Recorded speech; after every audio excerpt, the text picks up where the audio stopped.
Mute myself. So it looks like we're live. All right. Get everything situated. All right. Grab a seat. All right. So we're live. Yes, we are live. Now I know that there are people who are subscribed to our channel and probably just got the notification. And I had gave a heads up, but I gave a heads up real late on the last live that I was with on the Pseudo Killers channel that I was gonna go live today. I didn't give a time or anything.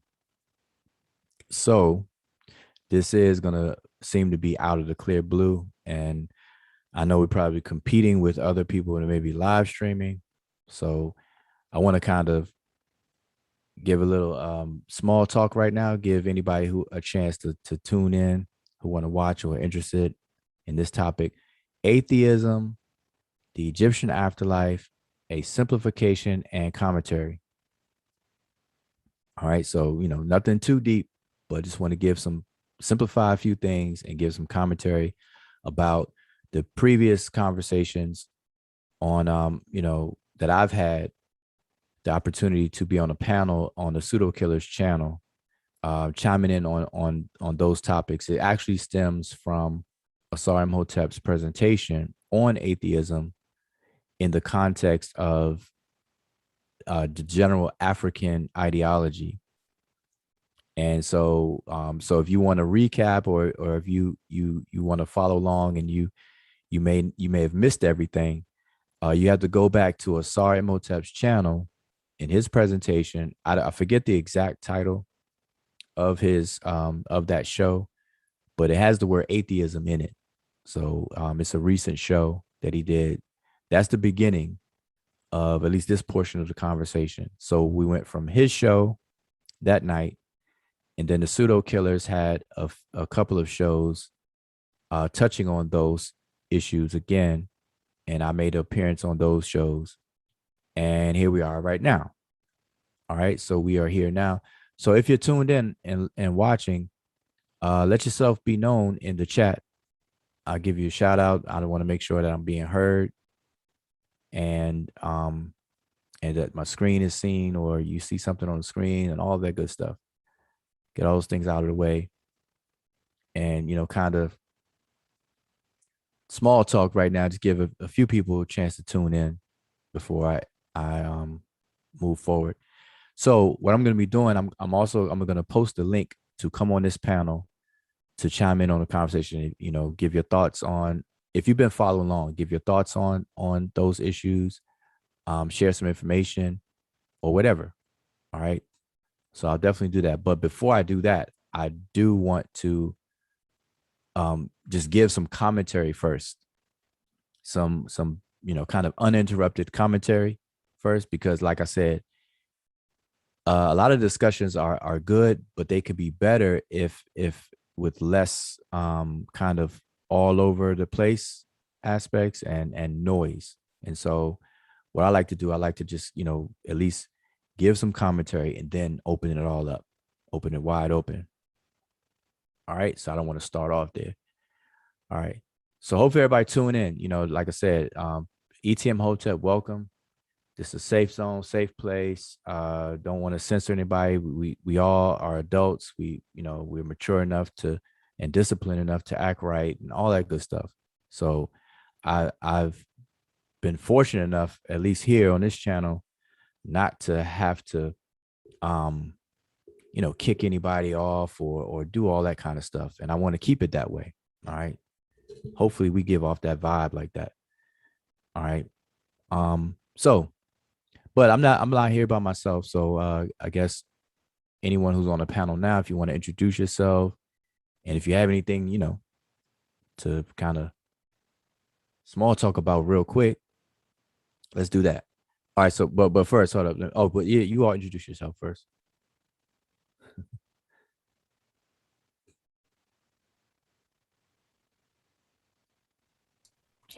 Hotep, Ren Imiket. My name is Imiket, and I'm definitely looking forward to this show. Getting things simplified That's always necessary, especially with this conversation and how it's been going on. So looking forward to, a little slowing down and simplification. And welcome.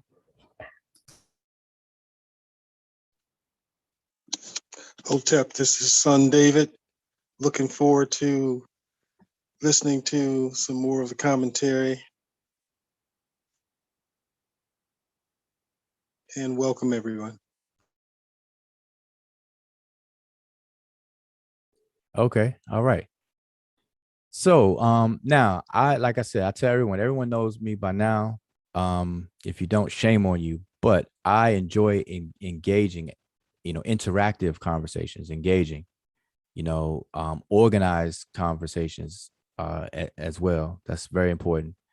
And so again, like I said, those of you in the chat, if you want to join the panel, I will be posting the link, and everyone is invited. Okay, everyone's is invited. We can get up to 100 people in here. All right. So if you have questions or want to share something, I will be posting the link. But I just want to simplify a few things and give some commentary, and then we'll jump into that. All right. So I want to give a shout out to Chavis, the brother Donnie, Sutek is in the building, Gab T'Challa, Aaron, and Stacy. Sorry, Motep. He said, you atheist heathens. Yeah, atheism all the way, all the way, all the way. All right. And brother Mathis. Okay, so let's get it cranked up. Maybe more people will tune in and want to chime in on the conversation. Now, let me tell you. Okay, so first let's kick it off. First of all, today is Tuesday, August 3rd. All right. 2021. This is your brother Wujao Menib Eri Ma'at, and you are listening to the Seshu Ma'ani, or you're tuned in to the Seshu Ma'ani Metal Netcher YouTube channel. So this current set of topics that I'm gonna just give some commentary on started with the notorious troublemaker in all of the conscious community and beyond, the brother Asar Imhotep. No, that's just joking. No, but seriously, this set of conversational topics started, at least this recent portion started with Asar Imhotep's presentation related to atheism. Okay, so if you haven't been following along, go back to Asar Imhotep's channel. I forget the exact title, like I said, but I think it has the word atheism in it. It's a recent, and the very, very short and skinny of it is atheism as it relates to the general African ideology. And so he gave a presentation about the conceptualization of God and how does atheism fit into all of that good stuff. So definitely check out that video. All right. And I'm just giving a very, very, very cliff note summation of that. And so from there, from his channel that night, we had I think I tuned in or chimed in on that very late as far as my part. Then the pseudo killers had a couple of shows after that, days after that, and I participated on there. I was fortunate enough to be on a panel and hang out and participate in those conversations. And as we know, many of the pseudo killers consider themselves atheists. So, we would expect that there'd be some good conversation and viewpoints made. So I look forward to that. And so I chimed in, participated on a couple of those shows.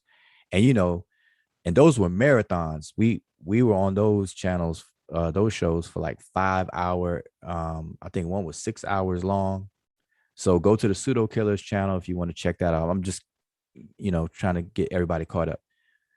Now those were interesting conversations, but as you all know, when there's a lot of people on a panel, and sometimes it gets crazy, it gets confusing, gets crazy, it gets noisy. It gets a little wild, and when that happens, unfortunately, it's not good for the audience, people listening. And so that brings me here tonight. And so the motivation for me to just go live now is just to give a simplified recap and some commentary on these conversations. All right. And then I want to engage. And like I said, I'm going to pass the link out to see what you all think about these conversations. All right. So I'm going to just go ahead and dive in. All right. So I'm going to share my screen. First, let me find what I need to share. Give me 1 second here. You would think I'd be prepared, better prepared. And I am. Okay. So, okay, the first topic, atheism. Now, like I said, I'm not giving a full lecture or presentation, so I won't be, doing a slideshow presentation. I will share a couple of things as I'm doing now. And as a matter of fact, let me pin my screen.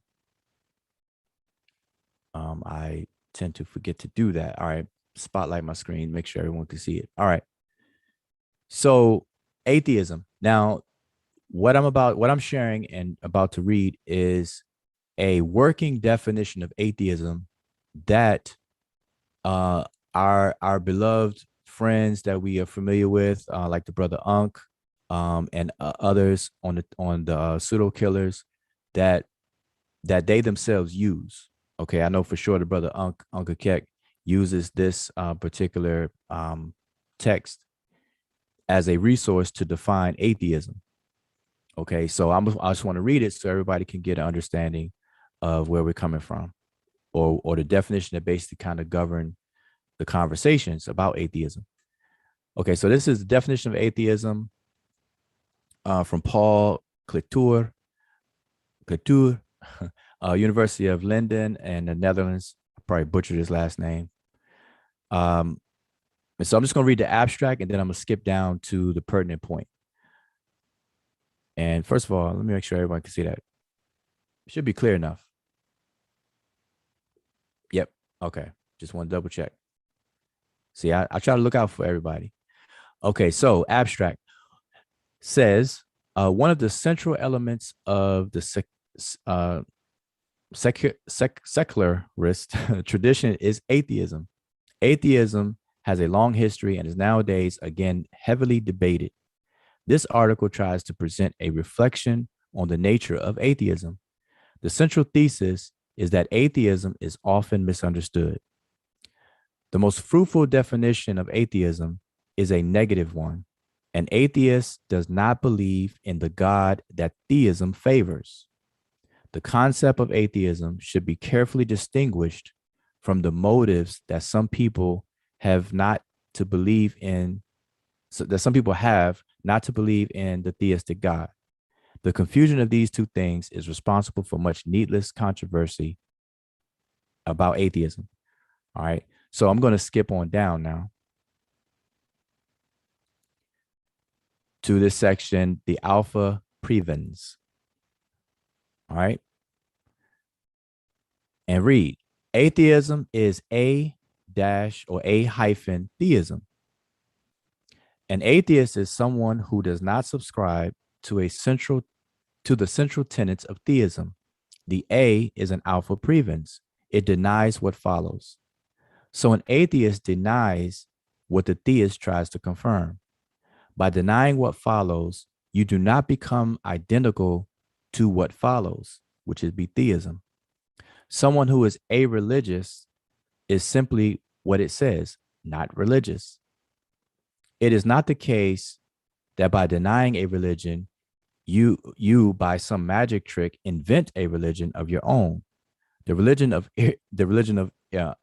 irreligious or a-religious people. Perhaps this sounds like a commonplace, but nevertheless, it is necessary to state it. Often, atheists are considered to be driven by a religious impulse, the religious impulse to deny religion. And denying religion is in itself a religion, it is said. Actually, we have seen that with McGrath, or we've seen that with McGrath, whoever McGrath is. All right.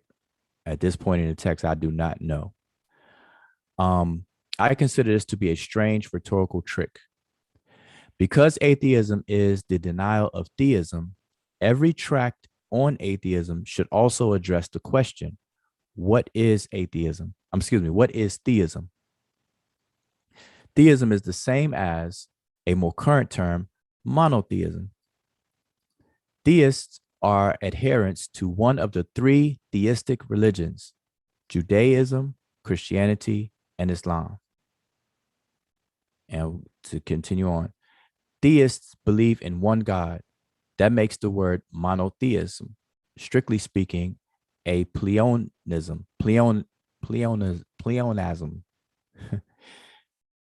But theism is more than belief in one God. It requires also a conception of a specific God. God, according to theists, is good. And not only good in the sense you and I can be good, but perfectly good. If someone would identify, like the great Victorian poet Algernon Charles Swinburne has done, God with evil, the supreme evil God, this person cannot be a theist. The God of Jews, Christians, and Muslims is necessarily good. Goodness is not the only tenet of the theistic God. He is eternal, the creator of the universe, almighty, transcendent, omniscient, holy, and personal. Western theology has tried to reflect on those characteristics and construe a concept of God that is consistent.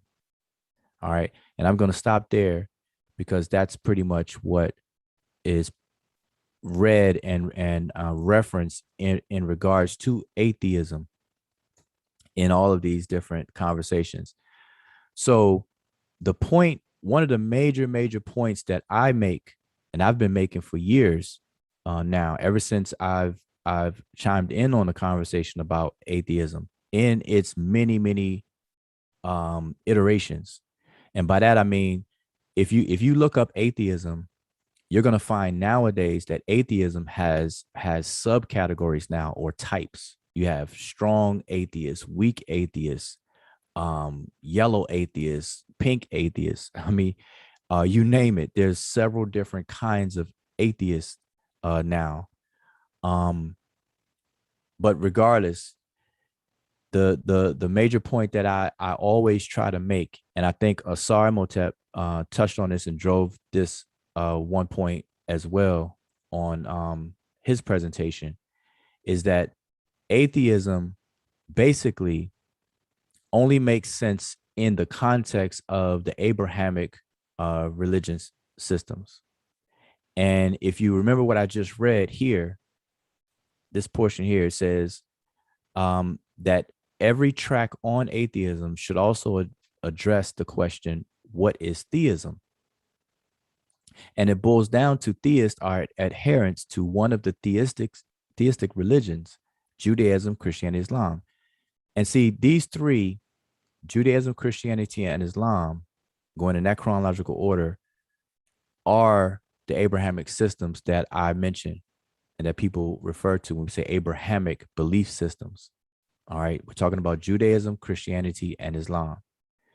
So atheism makes more sense there, fit snugged into that context.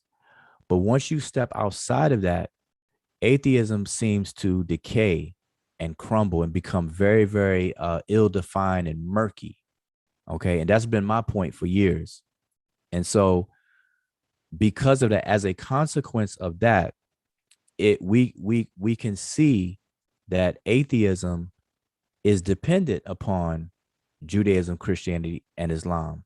That those ideologies, it's almost like in order for law enforcement or police to make sense, they have to exist in an environment where crime is a possibility. Without crime, then police don't make any sense. And I can give a bunch of examples like that, but that's the analogy, that's the point. Atheism seems to rely on the Abrahamic traditions in order to perpetuate itself or be relevant. Okay. And so Osari Motep in his presentation uh, gave a different context, a different environment. And that environment, and like I said, I encourage everybody to watch the video. So I'm not, I don't want to pretend that I'm giving a blow by blow of his presentation, but he painted a different narrative, a different scenario, different ideology outside of the Abrahamic traditions, and one in which atheism would make no sense, no sense at all. All right. And that comparison is necessary so that we can accurately distinguish what atheism really is and where it's valid or where it's invalid. You know, where does its arms and tentacles reach? How far can it reach? All right. So I'm going to share something else real quick. You all bear with me if I can get back to it.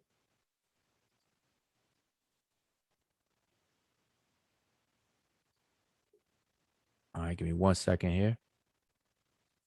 Now, you know, when I'm live, the way I share, I share my screen and everything. I always have a whiteboard. And so as I talk, because my thing and a couple of my colleagues, our thing, one of our mantras is demonstration beats conversation each and every time. And so when I talk, I like to show something, type something, because visuals, as a teacher and things, I know how visuals work. But anyway, I say that to say that while I was talking on the shows, I would pull up a whiteboard. So this is one of the things I had typed while I was talking, and so I'm just going to explain that because this kind of summarizes what one of the major points was, stemming from Asar's presentation to the conversations that I've had in the past and on the Pseudo Killers channel. All right, so and this will simplify the whole thing. So atheism, the governing definition that was used in the conversation is basically atheism is the equal sign is the denial of the existence of God, and that's an important emphasis that I'm making on the word existence. All right, matter of fact, I'm gonna underline it. The existence of God, because it's different from denying the existence of something versus disagreeing with how a person or group of people deal with that something. Okay. As minute as that may seem, that's a major difference. Okay. But anyway, atheism is the denial of the existence of God. And so we're going to do basic logic here, basic equation. So to me, and I use myself as an example, Wujao, to me, and I'm representing, the general African ideology. Now, and I keep saying general African ideology because when we talk like that, um, we should know that we're not speaking in absolutes. We're not speaking in 100% of every single individual human being on the continent of Africa and in the world, et cetera, et cetera. All right. So, and I say that because you have people that will be real silly and start to make that an argument in and of itself. So I just to avoid all of that, the general idea in various different cultures on the continent of Africa, God equals existence. Okay, so I said that to me, God equals existence. God is existence itself. All right. So now, in order for me, Wujao, to be an atheist, and this definition is governing atheism, I would have to deny the existence of existence. And I put down here that would be completely retarded to have that stance, to deny the existence of existence. The fact that I exist nullifies it. Okay. So this is a clear cut and very simple example of a scenario where atheism makes absolutely no sense whatsoever. So what does this tell us? This tells us that atheism is heavily dependent upon how God is conceptualized, or the theism part. Because remember, I read the definition. A is an alpha prevens. It denies what comes after that. Okay. And so you have to properly and definitively define what comes after the A in order for it to make sense. So if the definition of what comes after A is existence itself, then the entire structure of this word falls flat on its face. It negates itself. It becomes completely illogical. And how I just put it straight that it's retarded. You have to ride the short bus to have that stance if God is existence itself. So now let's go back. Now, if God is defined as a sky daddy out there in heaven, somewhere in the sky, somewhere with a gray beard, you know, um, making and creating things and then going to sleep, working 6 days, punching the clock for 6 days. He got a little weekend vacation on the 7th day, and then wakes up, and then every now and then he pokes around in the affairs of what he created and stuff.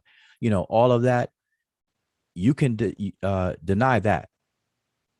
Okay, because that's not defined as existence itself. And so again, atheism would have some validity in that environment.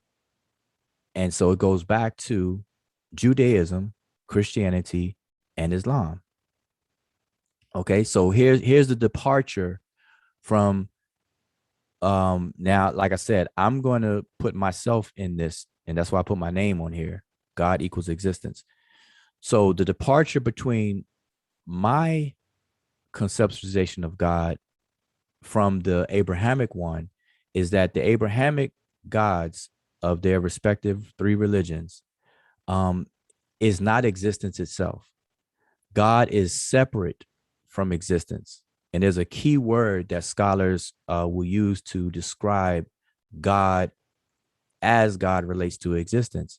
And it's ex nihilo or nihilo, where God creates things from nothing and not from himself, him, it, or herself.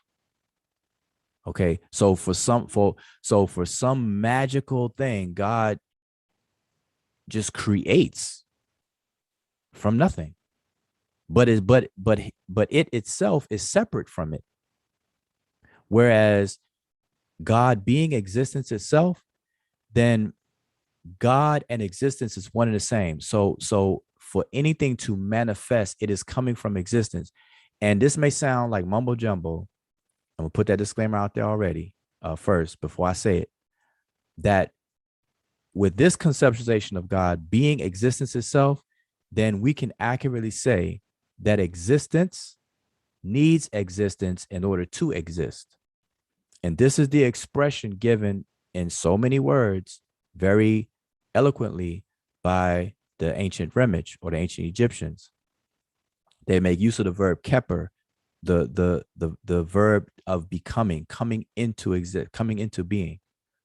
And so to the general African ideology shared among many cultures, not all, not 100%, and I always have to say that, God, those that adhere to God being existence itself, creation is now takes on a slight different nuance. Creation is not something that you can attach an ed to, meaning past tense, like an event that has happened. Ed, happened. Instead, creation is an infinite and eternal happening. It is constantly going on, and it's not something that is done once and for all. All right. And so there's a constant unfolding where God comes in the world as the world itself. And so, and I'm trying to, keep this as simple as I can. And it's something that may take a little time to wrap people, for people to wrap their heads around. But that's the conceptualization that we're talking about, that I'm talking about. God being existence itself. All right. And so again, I don't want to spend too much time on that, but that's the gist of where atheism breaks down. It decays in that environment. Okay. And that was one of the major points that may have been missed. And so, again, what I'm doing now is I'm just trying to simplify it and giving a little bit of commentary on it. So in hopes that it will make sense to you, at least what the arguments are. Now, if you don't agree with it, that's another conversation. And I'm going to post a link and we could talk about it. But that is one of the points made. That's definitely the point that I was making. And I think my specific point is in line with what Asar Motep's points were when he did a more fuller presentation on it. And we've done a presentation on this as well on our channel in the past. Like I said, this argument, this is old. This comes up seasonally, every year, maybe twice a year. All right. So I guess that's that. So anybody on the panel now, did I cover that? Did I miss anything? Did I miss anything on that? And again, I'm just giving the gist. No, I mean, I think that was really, really good. And, I mean, just from what you showed, I'm thinking like from just the few conversations I heard that was one of the those roadblocks or bumps that just made the conversation hard to have, because the fact that when the conversation is slowed down where things can be defined, like it says here clearly, like you do need with where, if when one says they're atheist, they do need to declare what the theism is on the other end, because you can just say it is for whatever, because like it showed the source that you had, the A in front of the theist is negating something. Is saying is not believing in something. So it would be important, obviously, to figure out what is on the other end that you're denying. So if you're denying a chair and a chair exists, you can't just say I gotta deny it because what, I'm an atheist, so my job is to deny what's on, deny X. So you have to know what you're denying, and you have to be honest enough to figure out that if what you're denying on the other end is stupid, then that's when you have to say, well, I can't do that. I can be an atheist in this instance because that is something I can't deny. But when people come to that point where they see that whatever it is the X that they're going to deny is something that they cannot deny logically, then they don't want to have that conversation and they don't want to define that X. But that is very important, as we've seen. Okay.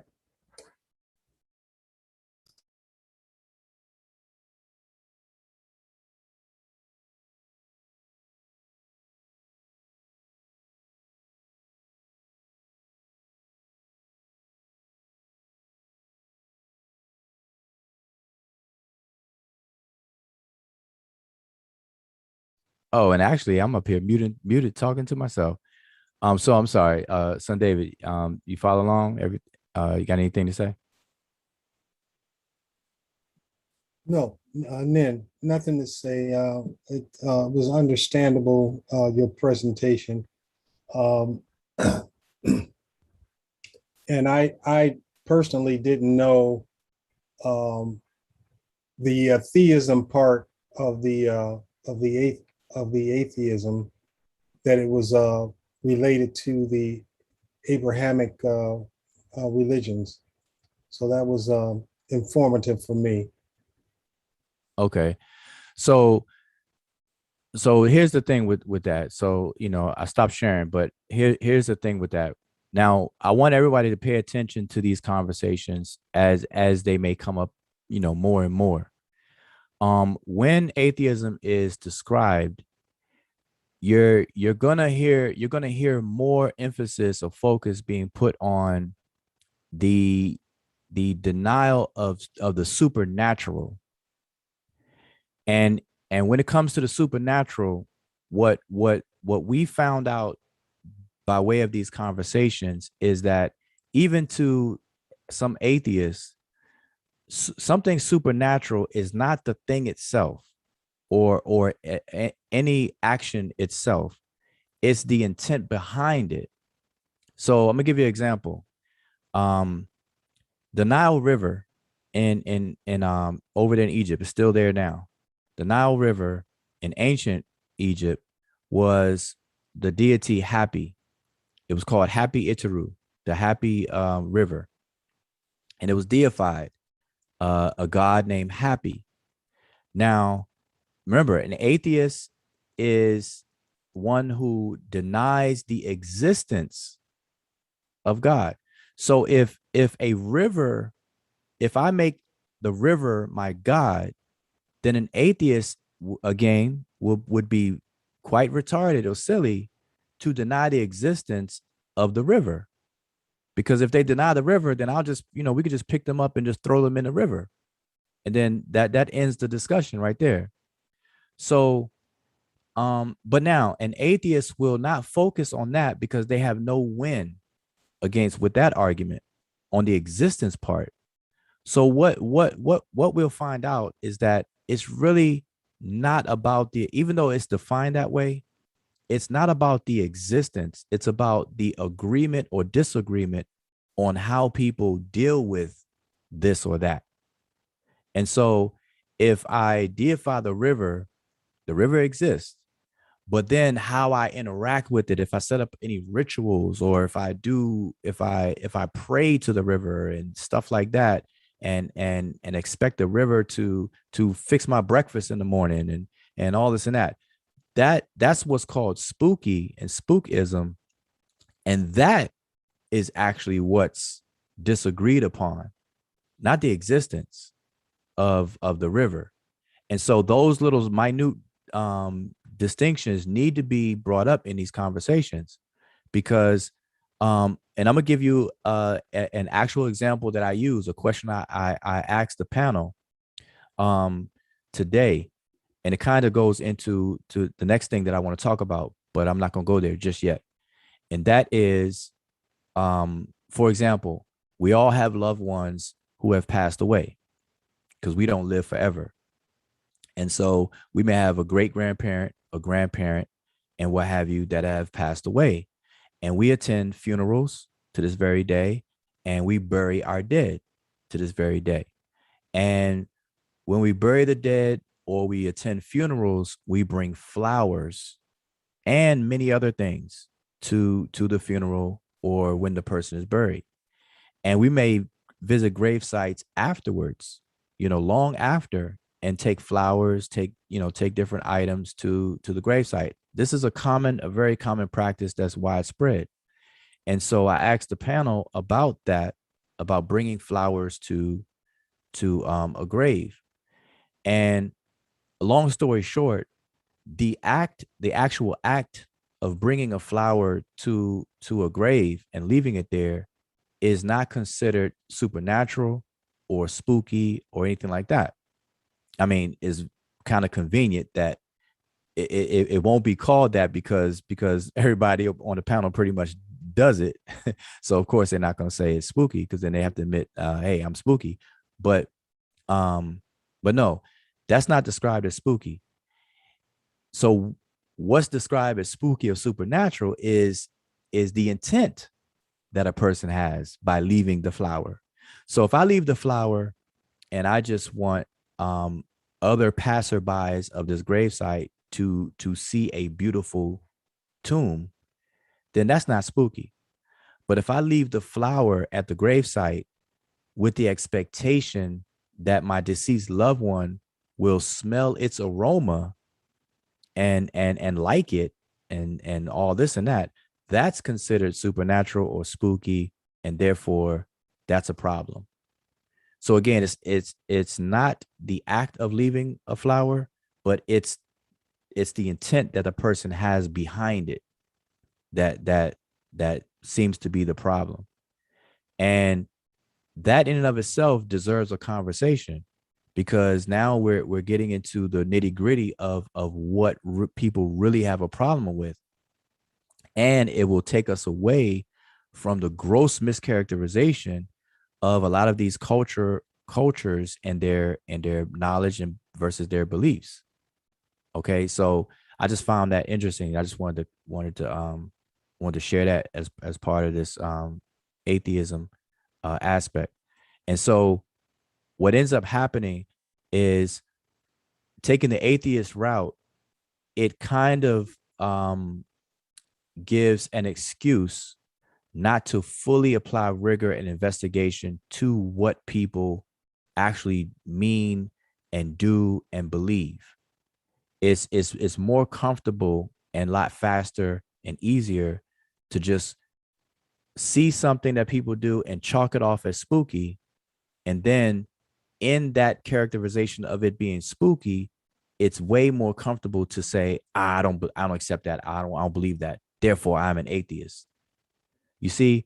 And so I think that's problematic when we try to chronicle our history as a people, especially the vast diversity that's on the continent of Africa. That could be very problematic, and we become dismissive of what other people did and how they did what they did and why they did what they did. Okay. Now I find that specifically the case when it comes to ancient Egypt and Kemet. People chalk it off as them being spooky. They believe in this, they believe in that, and stuff like that. And knowing good and well that they have done little to no literature review of what the scholars are saying to even have a foot in that conversation and whatnot. But it's just the general surface microwave stuff to like, they were spooky this, they were spooky that. All right. So anyway, I don't want to stay on the atheism bit so much, but that will get me to segue right over into the next thing I do want to talk about. Saba, Yeah. I have a question. Now, when you talk about the Nile River, the Hapi, Itaru, Mm-hmm. when someone is looking at you from the Abrahamic religions, they're disagreeing with, even though they can't disagree with the existence of the Hapi, and you're calling it your God. I think a lot of them are disagreeing with the fact that you're denying denying their one and only God. Mm-hmm. So all of these other Abrahamic religions would say, well, there's only one true God, and that's ours. Right. So you're going to come up with some other God, then that makes you an atheist because you don't believe in what we believe in. Well, right. And to that point, I in a from a Christian perspective, I'm an atheist because I deny the existence of their God. So people will cross pollinate. Pretty much a lot of people are atheists to someone, but to declare, to like officially label yourself and declare yourself as an atheist, that's a position, that's an intentional and statement. That's an intentional position and statement to make. I don't claim to be an atheist, But you're an at all. atheist to what? Well, that's what I'm saying.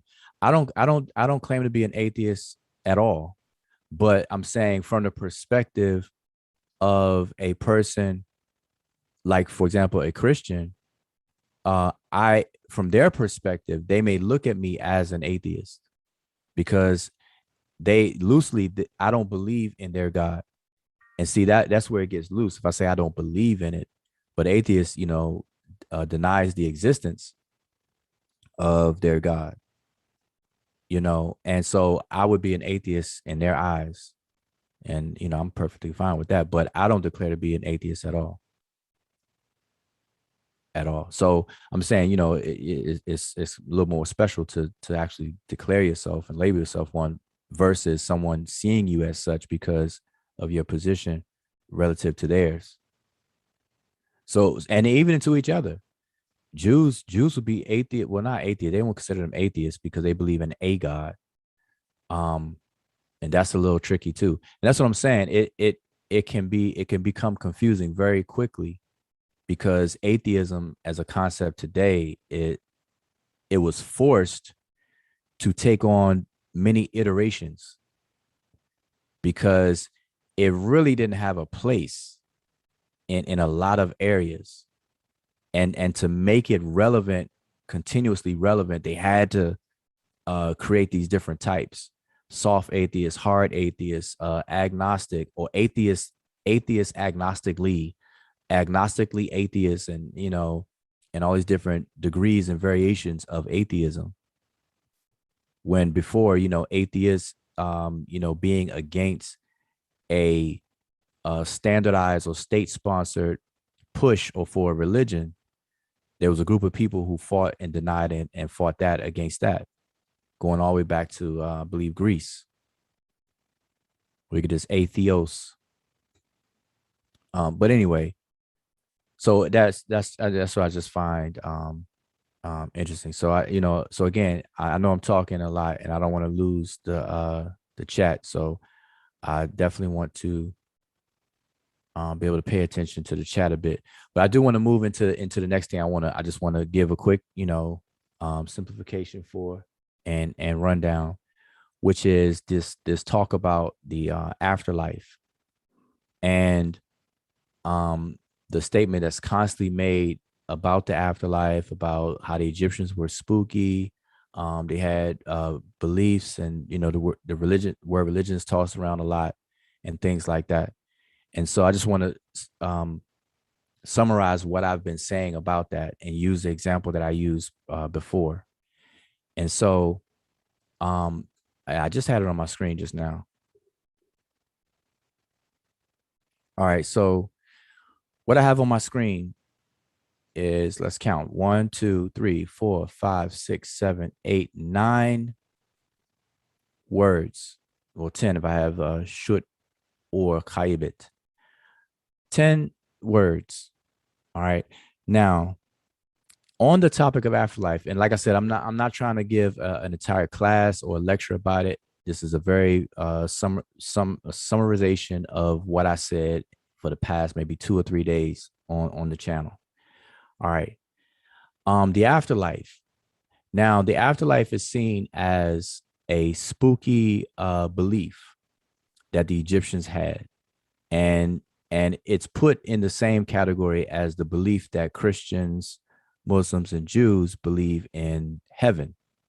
Okay, heaven and hell, and so on and so forth. All right, it's put right beside that, right in the same container. Now, to that, this is what I said. In order to understand the Egyptian concept of death or the afterlife and things like that, we have to take many steps back and have a lot of prerequisite information in our minds and under our belts before we can even get to speaking about the afterlife. All right. And I know that takes discipline, time, and some study that a lot of people do not have. And my stance on that is that's fine. There's absolutely no problem with that. But I don't feel that people who don't have the time to do that should be or feel in any way compelled to argue or debate because they're not qualified to. And they shouldn't even, have a stance. They should be, open for information, learning, and so on. They should come as a student to the whole topic, the whole subject. But unfortunately, people will take a stance and people will argue and people will debate about it. And we see that all the time, all the time, all the time, all the time. So, anyway, in a nutshell, in order to understand the Egyptian concepts of pretty much anything, you have to go to some of the fundamental concepts that these other concepts rely upon. And so the afterlife is one of them. And one of the major things you have to understand is how did the ancient Egyptians view the anatomy of being or the human being? And so, unlike today, we view the human being as just this singular thing. Even though physiologically we know that the human being, we have roughly 37 trillion cells in our body, that they all function, they're doing something. And we have systems. We have, depending on which textbook you read, we have between 11 and 12 systems, from the circulatory system, endocrine system, lymphatic system, immune system, digestive system, et cetera, et cetera. And each one of those systems may have a major or minor organ that governs that system. And so we can clearly see those types of things. Well, the Egyptians had that about the physical body and everything, but the human being as a whole was also broken down and distinguished. So the ancient Egyptians saw the human being as a composite being, which in other words, the human being or the whole human was made up of many entities. And each one of these entities had a purpose and a function. And so what I have on the screen right now are some of those entities that make a human being a human being. And so I'm gonna start from the top here. And these names, a lot of people may be already familiar with some of them. So we have the Ba, the Ak, and by the way, the way I have them spelled here is the transliteration of these words. They're not spelled out with the vowels and things for pronunciation. All right. So you can screenshot these and look these up. But the Ba, the Ak, Sekhem, the Sa, the Ib, Ren, Ka, the Shut, or the Kaibit, and then you have the Khat. All right. Now, what I'm going to emphasize, to just kind of summarize what I've been saying the past couple of days, is this one here, the Ren. Now, mind you, each one of these make up the whole human. Okay. The Khat here at the bottom is the physical body. That's the aggregate of organic material that the body is made up of. All right. That portion of the human is born, it matures, and it dies, it decays. Okay. And when you look up this word Khat in the language, in the glyphs, the Sesh, Medew, Netcher, it's usually determined, which means it will be the last glyph of this particular word would be a fish. Okay, and the idea behind that, we all know that fish decay and rot and have a gruesome smell. And we know that animals or living organisms, when they expire and start to decay and rot, that they smell very bad. All right. So that's the physical body. But obviously, the Egyptians saw the human being as more than all of the physiological components making up the physical body. Now, to fast forward to today, we do the same thing. You hear people say mind, body, and soul. Okay, they break up the human into at least those three: the mind, the body, and the soul. And some people add the word spirit, but they use spirit and soul interchangeably. So mind, body, and spirit, or mind, body, and soul, and so on. All right. So one of the components I want to focus on for what I want to explain is the Ren, RN, Ren. Now, this word Ren is often translated as name. If I say Reni Wujao, it means my name is Wujao. But Ren means more than just the name. Okay, because a name, you know, when we say name today, we think the sound pattern, the form that is used as a label for a person, get someone's attention. You know, son David, hey, what's up? Emmy Cat, what's good? You know, but the name, in many cultures, a person's name or what have you is more than that. So I prefer to translate it as the identity, because that kind of gives a little bit more um meaning to it. But it's the identity of someone. It's the name. So now here's the thing, and this is a question I asked on the panel. Um, in terms of afterlife, you know, that very word afterlife, that means that you have life and then something happens and then you have after that. And so afterlife. Now, the question I asked was, do people's names have an afterlife? And when I ask it straight like that, you know, it kind of gets funny. The conversation gets a little funny, a little funky. Um, but if I don't say the word afterlife, because remember that word afterlife is a trigger word.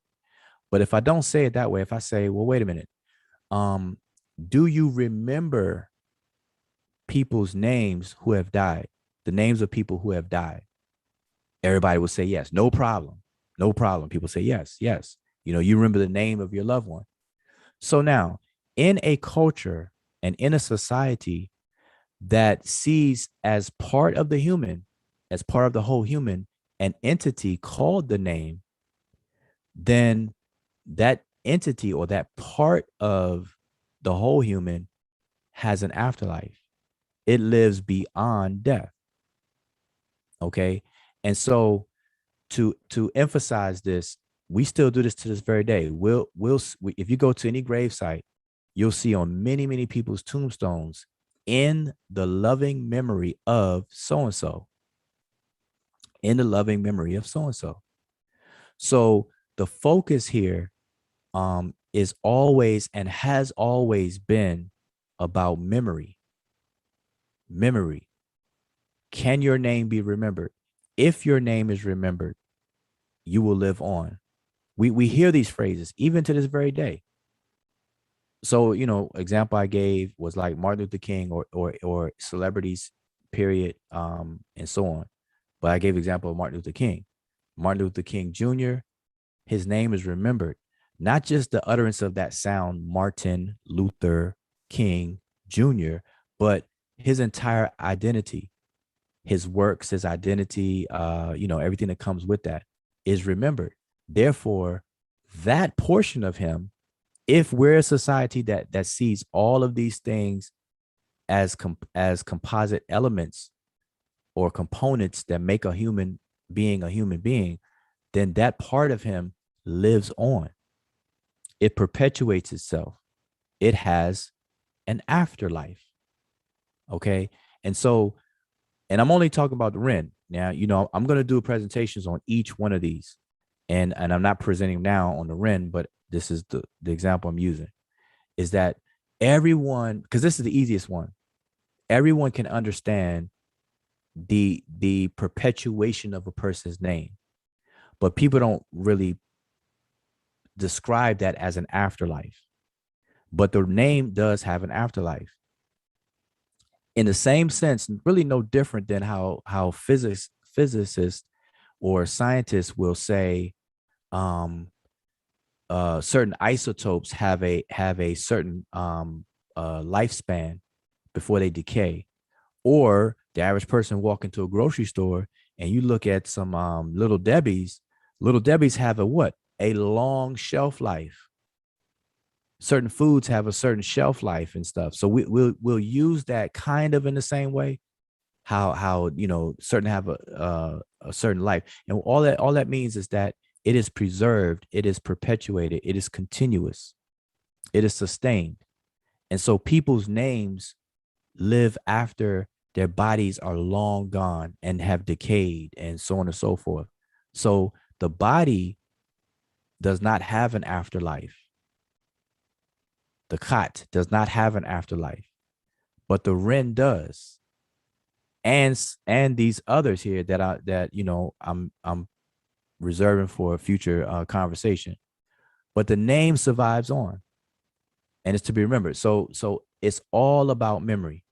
All right. So now I don't want to go too long winded on it, but I want to just say that because that's the easiest one to understand. Everyone can understand the remembrance of a name, and even everybody who's listening now, you want to be remembered. You want to be remembered, but you have to define you. Like, what can possibly be held by the living? That's you. Nobody's going to carry your dead body around with them. But guess what? What people can carry around with them is your name, your identity in their memory.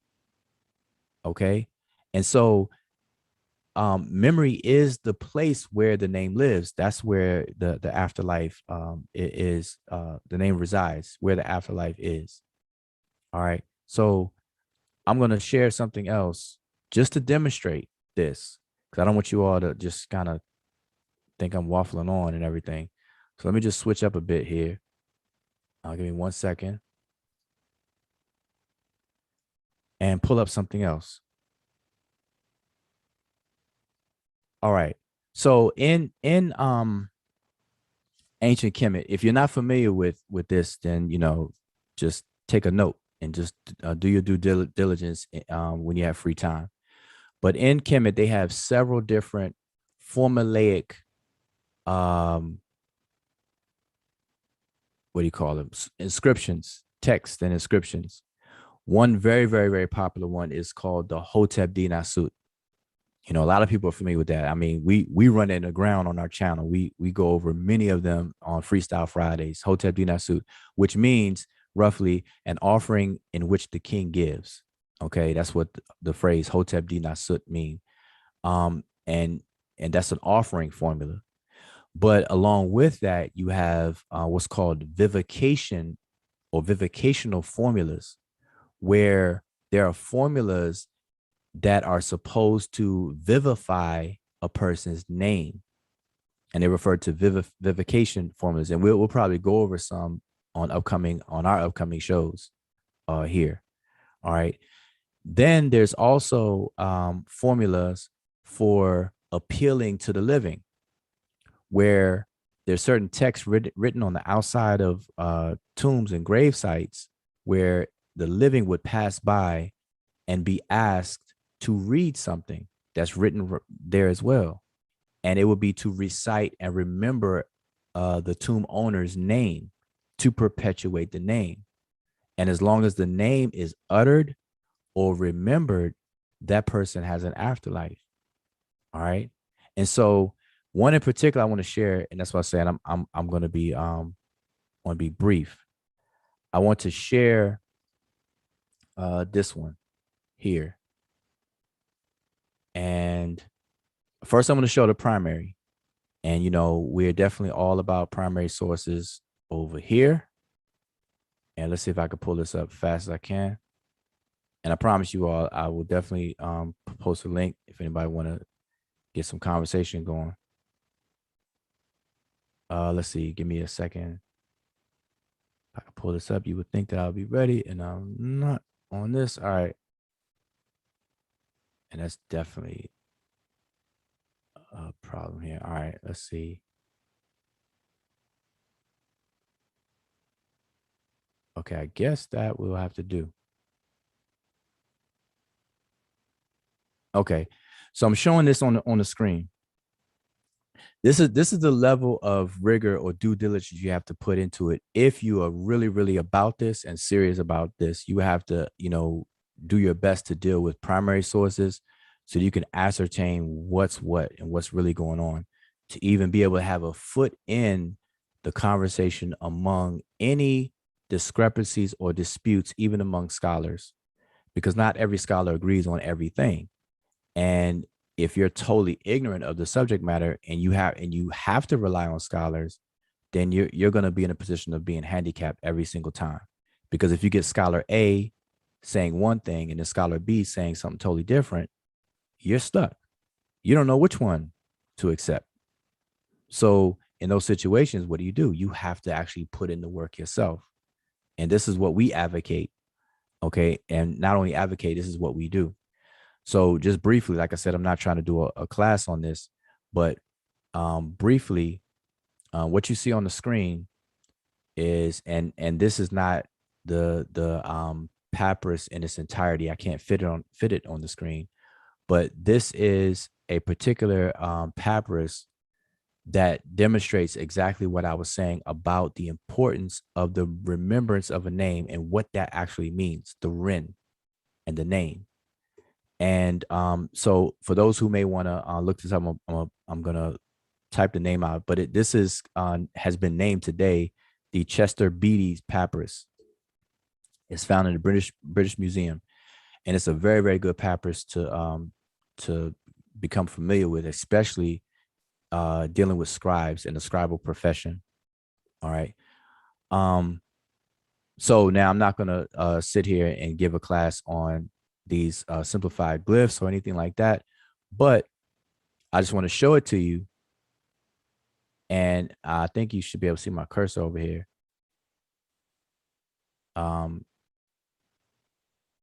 Is it? Can you? Yeah, you can. Okay. So this is where this portion starts for us. And this particular section that deals with the name is broken up into 7 portions or sections or paragraphs. We would call them paragraphs today. And they all begin in red. So you see the red and black alternating ink. So the red will begin a section until you hit another red point, another red, another red, another red, and so on. And it's cropped out of the view.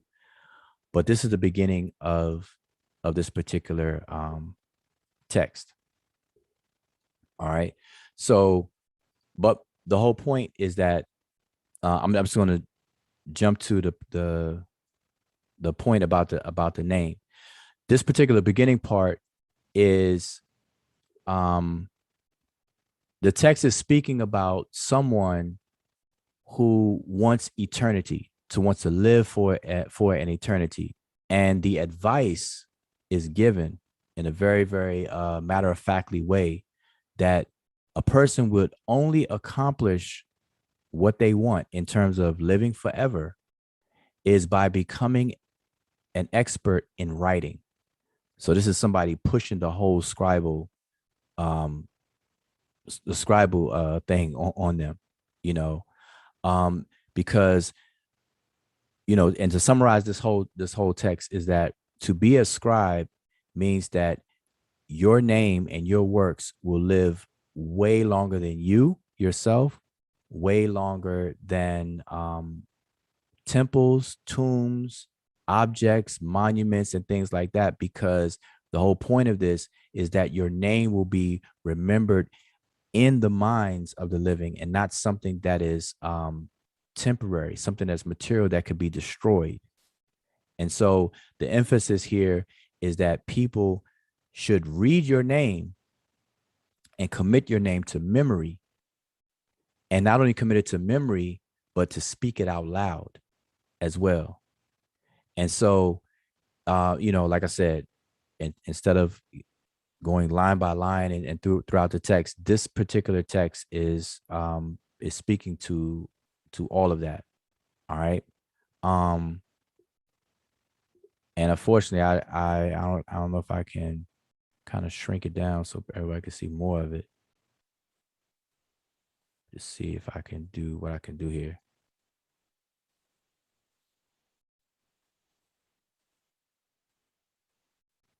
I believe everyone can see more of it. So if I scoot it over, you see how the text is there, it goes to the end. But I don't want to bore you all with all of this, what may appear as chicken scratches and things like that. But I'm just showing all of the text here. So I'm just going to read some of it, though, just to give you an idea. Let's see which one. Okay, so I'm going to skip down to the 5th section, all right, which will be, it's actually even off the screen. So the 5th section, it starts off with saying Iret Sesh, which is to say, be a writer. Okay, be a writer. Emisu im ib ek, which means put it in your heart. Be a writer and put it in your heart. All right. It says, and by doing so, your name is created by the same. Scrolls are more useful than tombstones, than buildings of solid enclosure. They act as chapels and chambers. So they're saying, so they're giving an analogy here. Scrolls act as chapels and chambers by the desire of the one pronouncing their name. For sure, there is most use in the cemetery for a name in the mouths of men. So that's just one example of it. To go on, it says, a man is dead. His corpse is in the ground. When all his family are laying in the earth, that means the man is dead, his family is dead. It is writing that lets him be remembered. In the mouth of the reciter of the formula, scrolls are more useful than a built house, more useful than chapels in the West. They are more perfect than palace towers, longer lasting than a monument in a temple. And then it goes on and on and on. So I don't want to bore you with all that, but there's a lot of text. I can give you many, many texts that emphasize the remembrance of the name.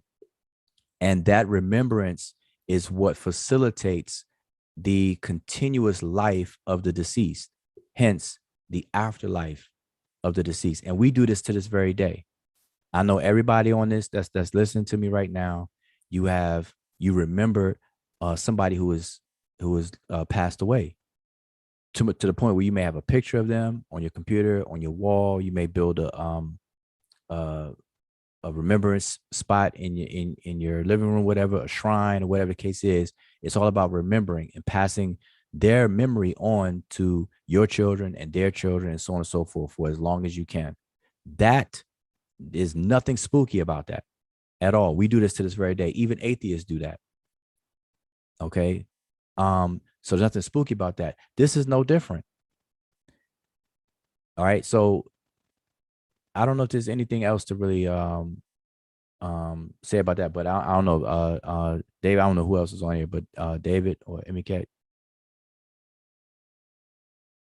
Anything? No, that was pretty straight. I don't know if there's more you can add to that. That's clear. You know.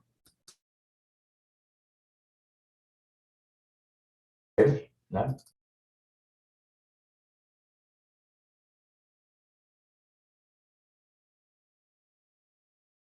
David, anything? No.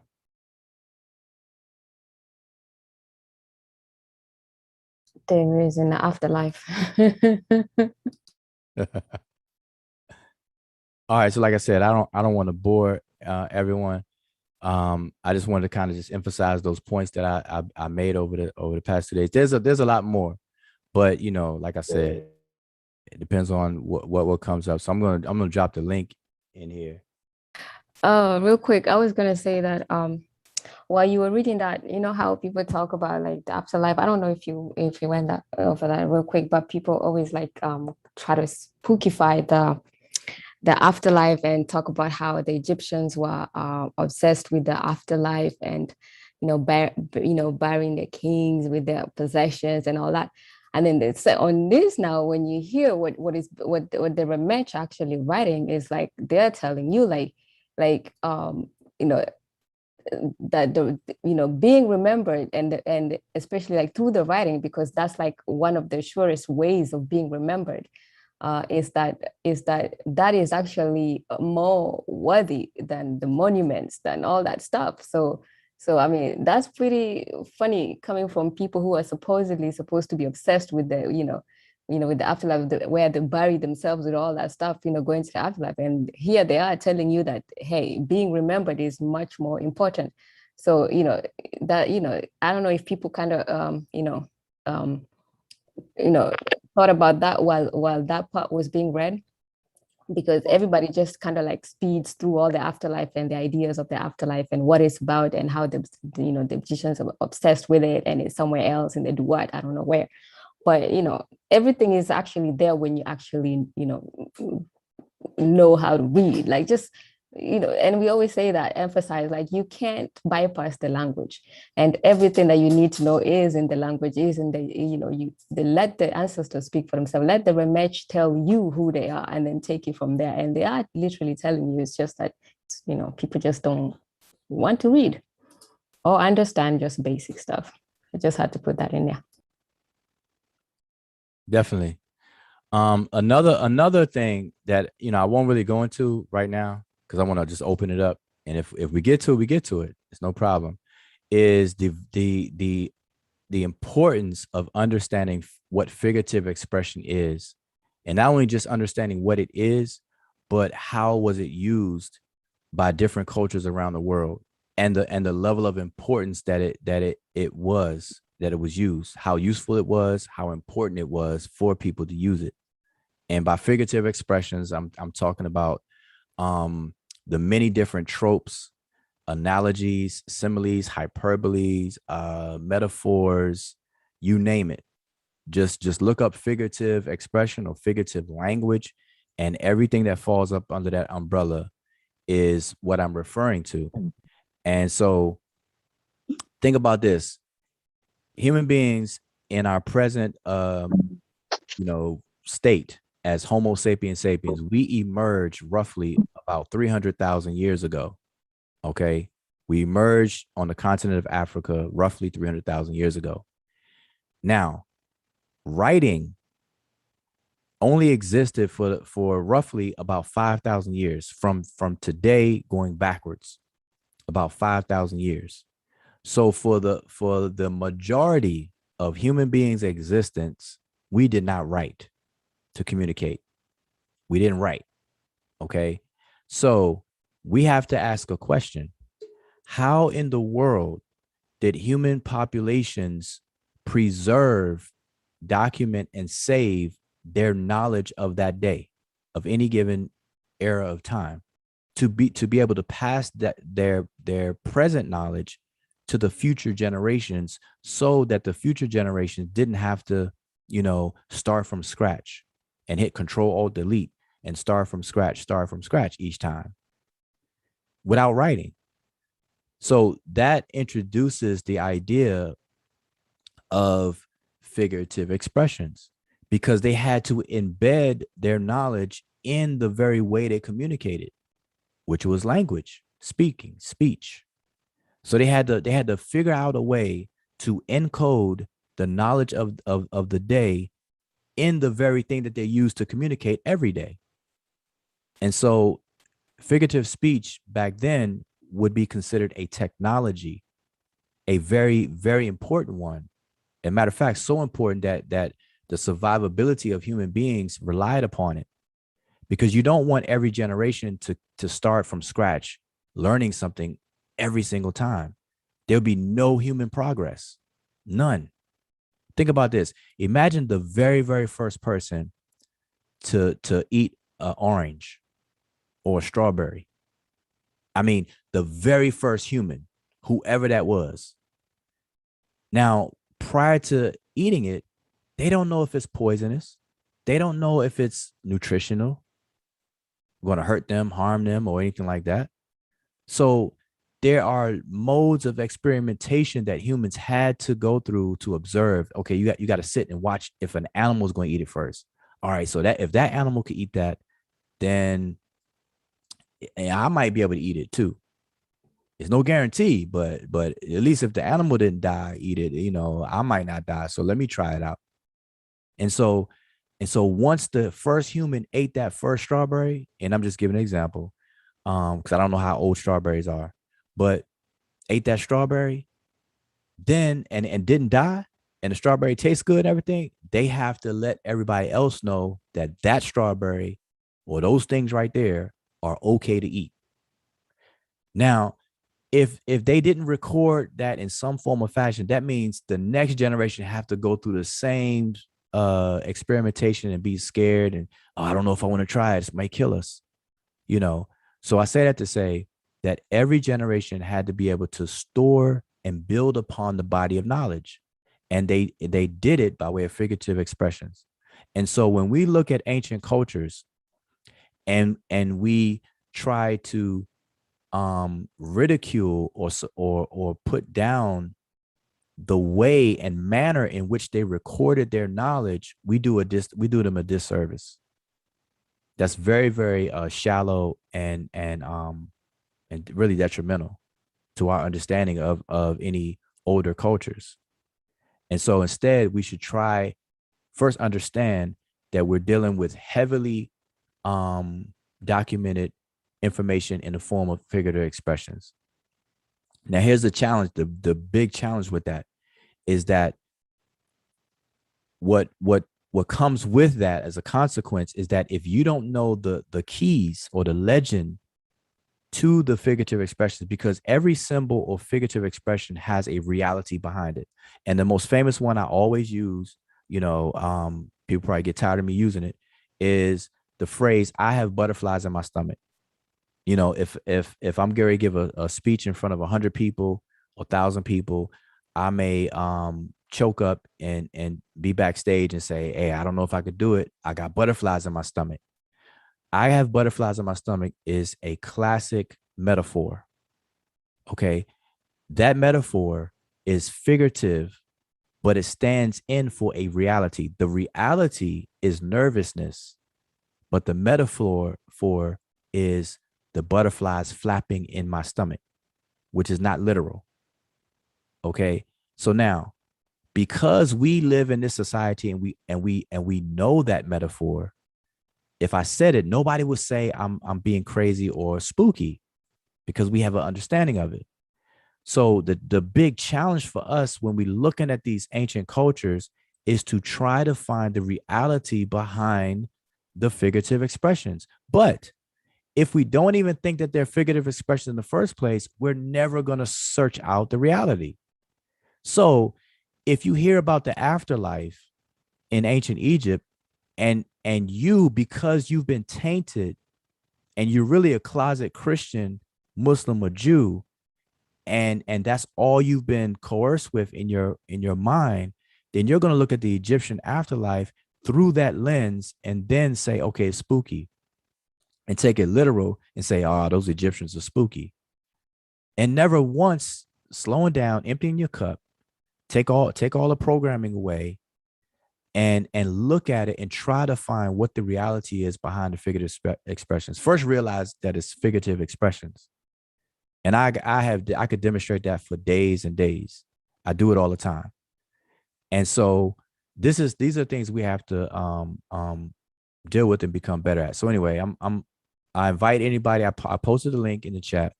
I invite any and everybody to come on the panel if you want to share, if you agree, disagree, or whatever the case is. All right. So the link should be pinned inside the chat. So click it. Come on in here. You don't have to have your camera on or nothing like that. And let's just have a conversation. So I see the brother Chris joined us. I see the brother Due Diligence. So if I'll just open the mic up.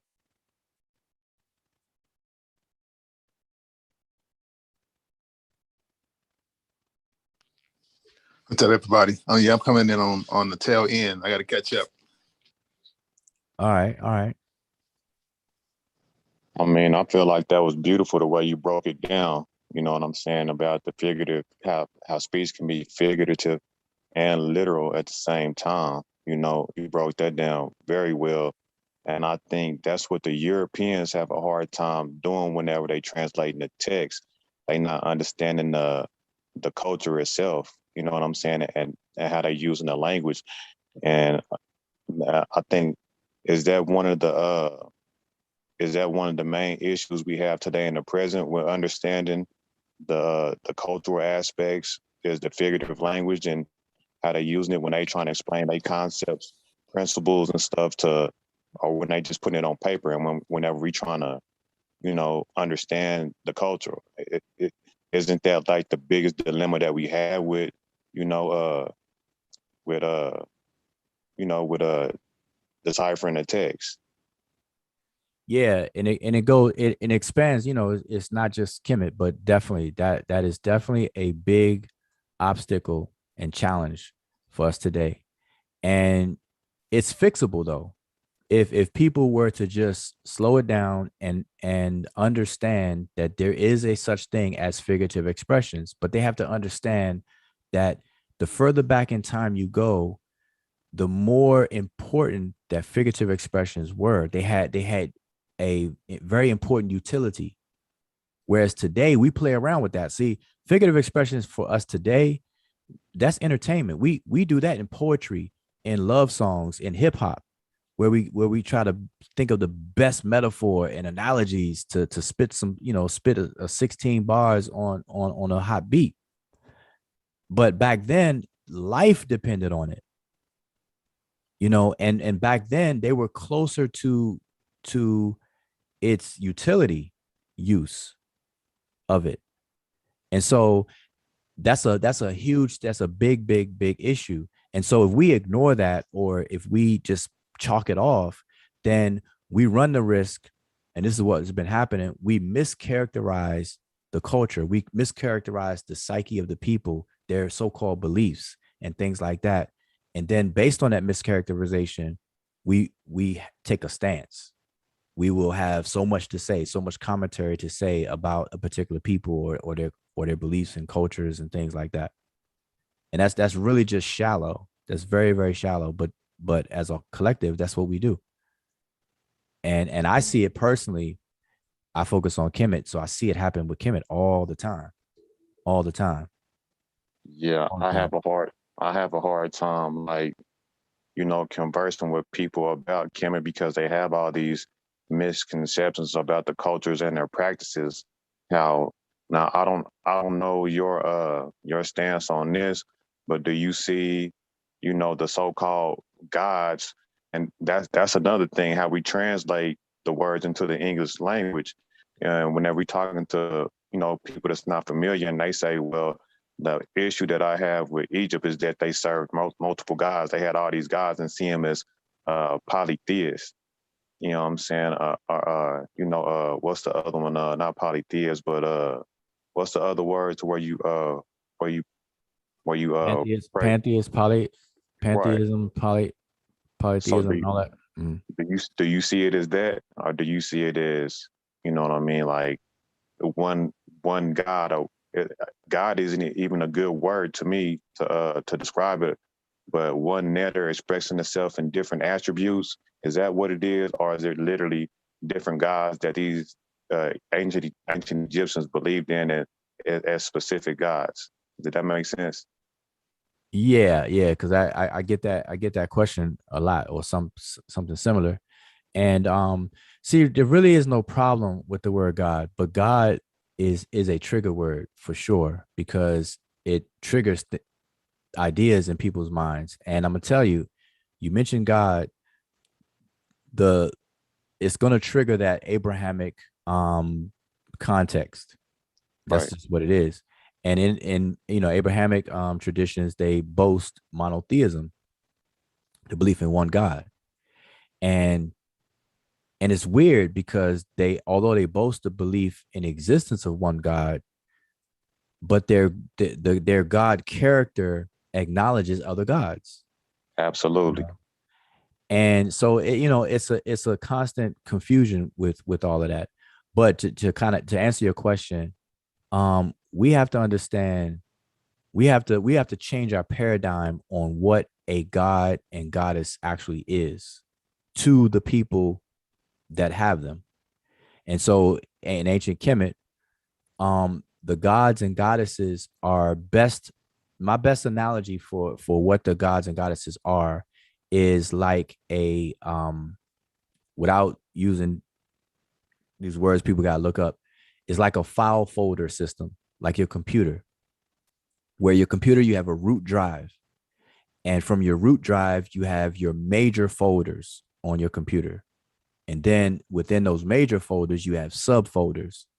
And so let's just say you have a folder called pictures, and then in that folder you may have several folders based on an event name or a date. So let's say due diligence birthday, a 20th birthday, and then you put actual files or pictures in that folder. So the folder acts as a unifying element for a multitude of pictures. And it all makes sense because they all relate to each other for that event. So due diligence 20th birthday, and then open it, you got 100 pictures in there.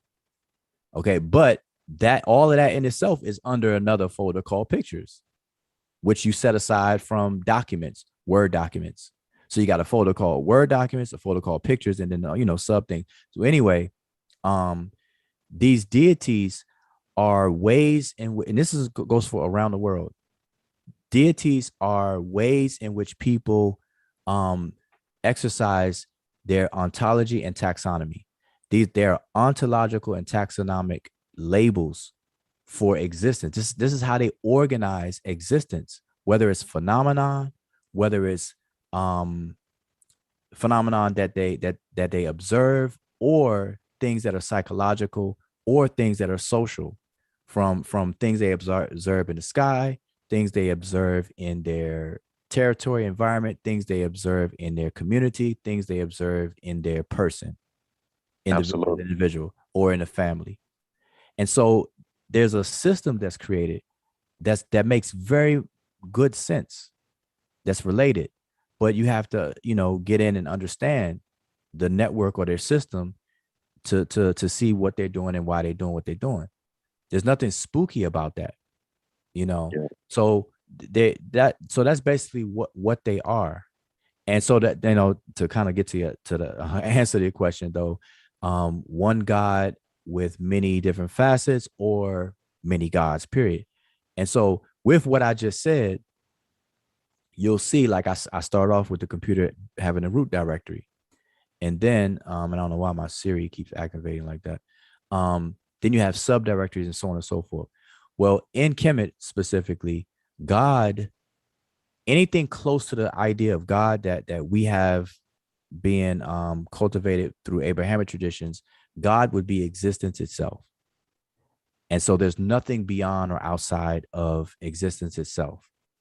And so in order for things to come into existence, it all comes from the existence itself. Well, I wouldn't use the word force though, but I said source. Source, yeah. But see, creation is a constant unfolding. It's not an event that happens and then it's done. It's a once and for all type of thing. Creation is constantly happening. It's infinite and eternal happening. And so these things come into existence. And what that really describes is very, very interesting, because it puts the agency in every individual. Because when something comes into your awareness, it became to you. It was created to you. Like for example, between me and you, before you knew of me, or before we engaged each other on this platform, and vice versa, we didn't know each other, and we didn't even know each other existed. So until I came into your sphere of conscious, or your awareness, I did not exist to you, but yet I existed though. And so that is describing how things come into existence. Peace. Where it's coming from what the Egyptians describe and analogize with water, but they refer to it as nu, or nun. And nun is the ultimate potential, the ultimate inert. It has no movement. It is infinite and eternal, and it is formless. And so all the different manifestations are forms that come out of Nun. And so Nun is the ultimate. And then everything comes from that. And if you think about it, that is the process of how we operate, how our minds operate. But between the conscious and subconscious, how things percolate up to the conscious, and we become aware of it. And then some things may sink down back below, and things happen behind our back and we're not even conscious of, but yet it happens within our power, our being. Like, for example, give a quick example. Eating, just the basic act of eating food. Like, you consciously pick the food you eat. You go to the grocery store, you prepare it, you bake it, you do what you do with it, put on a plate. and then you just eat it up. So all of that is conscious. You consciously do all that stuff.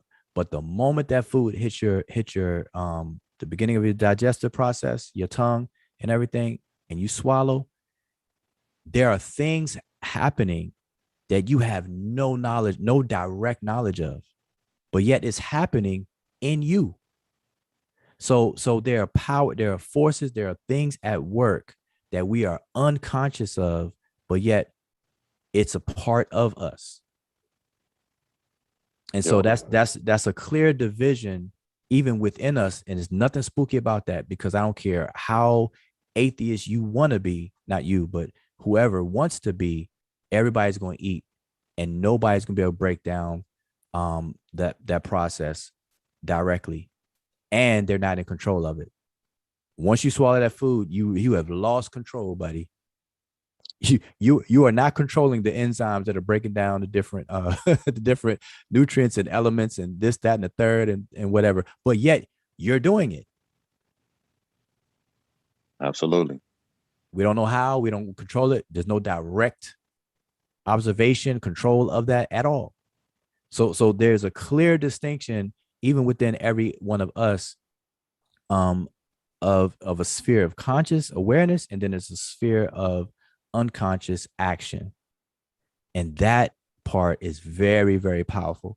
Imagine what it takes to regulate 37 trillion cells and to deliver and the superhighway of nutrients and toxins and waste and all that kind of stuff from cell to cell, and how they function, how they do this, do that, and they got to work together and all that kind of stuff. We're not conscious of any of that. But anyway, I'm not trying to have a. Are you good? You good? So yeah, I got two things I want to ask you. Well, not necessarily ask you, just, man, you said something about how the name living on is a way that you can live forever. And then also when you was talking about ontology and religion. And so, first, do you believe in the literal afterlife? Like, yes, it's in the mind. The afterlife, the place. If afterlife is being, a place, it's the mind of the living, That's where the afterlife is. I don't understand. You said a living person, the afterlife is in your mind while you living at the same time. No. I'm saying the afterlife. It lives in the mind of people that's living. That's what so it's not an actual. So you don't believe in a literal afterlife, that whenever your body no longer exists, your conscious state can exist elsewhere in a some type of other dimension or wherever it may be. No. That's exactly what I'm saying. I'm saying no. What Okay. happens is see, and this, I don't know when if you caught the beginning of what I was saying tonight, though. In order for us to understand the afterlife, at least in the context of the ancient Egyptians, we first, and very importantly, we have to understand how the Egyptians broke down the composition of the whole human, because the Egyptians never believed that the whole human had an afterlife ever. It's because the Egyptians broke down the human anatomy the way that they did. It's parts of that anatomy that does have an afterlife, and I went over one tonight, which is the name. Like, Okay. when people die, their name, which is the container for their identity, that lives on, and it has an afterlife, but only in the minds of the living. But what about whenever whenever I think about that, then I think about all the stuff that they buried themselves with, like they was gonna have like a literal life after life. Okay, so let me address that as concise as I can. All right, let me ask you a question. Uh, air, wind and air in general is invisible. Okay, we know it exists because we can feel it, but we just can't see. Like our sense of sight, it can't detect it because it's invisible. But we know it exists because we can feel it. Now, here's the thing: because wind is not a result of our eyesight or visual, how would you represent wind visually? I'm, I mean, you would make like here in the Western world, like we do it with like swirls or something like that. You know what I mean? You'll draw something that's swirly to represent wind. Okay, so walk with me. So you, in order to represent an abstraction or something that is not visible, you have to use something tangible and visible to do it, Correct. right? So now the ancient Egyptians represent wind with the effects that wind have. So for example, there's the glyph that's used for the word wind in the Netter. language, in the language, no, not netter, but there's a word for the word wind in the language, and they use a glyph of a billowing sail, a boat. So a sail on a boat. They draw a sail that's being where the wind is pushing the sail open, and that is a glyph that represents the word for wind. So they're not drawing the wind itself. They're drawing an effect that the wind has on an object. Now, why am I saying this? I'm saying this is because whenever we want to represent an abstraction or something that is not visibly seen, but we want to represent it, we have to do it by tangible and visible things. So the whole idea about leaving something tangible in graves and so on and so forth is the same exact thing. You have to represent something intangible and abstract with something tangible. But they don't believe, just like I don't believe if you drew swirls as wind, I don't take that literally. None of us do. Because I know that's a visual representation of something, but that's not the thing itself. Just like Well, words, every day. I'm talking about the actual things themselves that they bury with themselves, like jewelry, or sometimes they'll take like a cane, or sometimes they'll take like didn't sometimes like they would kill like they servants with them and stuff like that. And what about the not the symbolic things, but the literal physical things that they took to the grave with them that they thought that they were going to have in the afterlife? From my understanding, I may be incorrect on that matter, Well, but that's that's what no, I get you, and that's what I'm explaining. I'm explaining that I asked you the question about the wind to kind of anchor it there, because if you I'm gonna go back to the wind thing. If you draw wind is invisible, but yet you're gonna draw it, and you have to use something visible and tangible. So the actual literal objects are a representation of things that are not literal or tangible, and they're abstract. No different than how we would do that. Like so. how do you draw love? How do you draw anger? We we literally, you cannot touch and hold and grasp anger, but we have a way of representing it by using something that we can visually see, and so on and so on. So you And saying so those literal things actually represent something that's abstract? Is that what you're saying? that's absolutely what I'm saying. So At give all give at me at, at, give at, me at an all at all example. times. Give At me a all give me times. a okay. Give me a literal example. Like whenever a pharaoh dies, they take like you know a necklace or their servants. What could these what do they represent? Like just give me a literal example, not a hypothetical. Right. Okay. So um in the tombs, or let's just say in the mummification process, they take the organs out the body, except for the heart. They leave the heart in the body. They take the lungs out, they take the intestines out, and so on. They even take the brain out. Put And them in that's those that's glass like things. yeah, the canopic jars, right? So and this is for the people who believe in the whole third eye thing, the pituitary gland being the third eye. The Egyptians trashed the brain. They sucked it out the skull, through the nose, and they tossed that. They didn't even save that. Um, but those things are kept. They're kept in the grave, and so those things don't have any value to the deceased person as we understand personhood. But to the Egyptians, a person or the personhood, or as I refer to as the whole being or human being, it stands for other components of it, of the human being.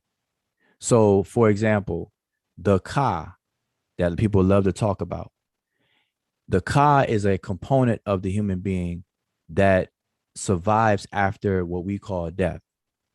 And that Ka is sustained or perpetuated by other Ka, Kau, plural. And so this idea of leaving food in the grave or at the grave or outside the grave is to correspond with feeding the Ka of the deceased person, because it's the Ka that lives on. And so, like in human life, in real life, when we're alive, we need food because we warm-blooded metabolizing creatures. We need to eat food every day. So the idea of the Ka being perpetuated, the Ka needs sustenance to perpetuate itself. So it's not that the dead person is going to eat the food, it's the Ka'u of the food that the Ka of the person will feed upon. And that's their understanding. And so what that does is that also connects or anchors into the remembrance of the person. Because what happens is the close family members are supposed to upkeep the graves of their loved ones. And by doing so and doing these different ritual things, bringing food or bringing offering, I should say, even if it's not even physical food, they're going to recite the offering formula that contains food in their recitation, the invocation, and all that good stuff. All of that is geared towards the remembrance, the ultimate remembrance of the person. And that is that memory that is the afterlife. So all of these different things that take place is to ensure eternal life, not eternal life of like I said, our understanding of the person, but those components that do survive after death, with such as the name, the Ka, Kaibit, the Ib, the Ren, the Sa, the Ak, the Ba, Sekhem, all these other components that we in English, we don't have any conceptualization of in our culture. But they do, they do. Whenever you talking about like food as in offerings and like wine or something for like libations and stuff, I can understand that. But whenever you're talking about like whenever they do like horses or jewelry or literal people with them, it to me then that's a different thing. You know what I mean? It Okay, seems so like let's back up a bit. Just so because other people are listening. The sacrifice, the retainer sacrifices that a lot of people like to bring up, it only happened in the first dynasty, and that was it. They did away with that practice early on. So I just don't want it to be misconstrued as if that was had any longevity to it. They didn't sacrifice people like that for the pretty much 95% of its existence. But in the first dynasty, they did have retainer sacrifices that we know of. But they replaced those human sacrifices with what's called Shapti dolls. And those little statuettes or Shapti dolls replaced it, and that alone tells us that it was figurative. Exactly. Because they represent them, the deceased person's calling or responsibilities to do work. So you saying it's just because because I don't know. That's why I'm asking. You know what I'm saying? I don't really know, but it seems like when I recall, like all of the different things, it's a lot of different things that were buried with a lot of different people, and it just seems like, and how it has been expressed to me, like it was these people thought they had another life after life, and these things were being taken with them. But you saying But they it's did. all No, symbolic. no. Well, let's be careful how we saying it's symbolic though. They believed in the afterlife, and we do too. See, and my point is that we don't realize we do because we don't characterize it the same. as they did, but we believe in it right now. They definitely believed in an afterlife, and so do we. It's just that we have a misunderstanding because we don't have a concept or conceptualization of the human like they did.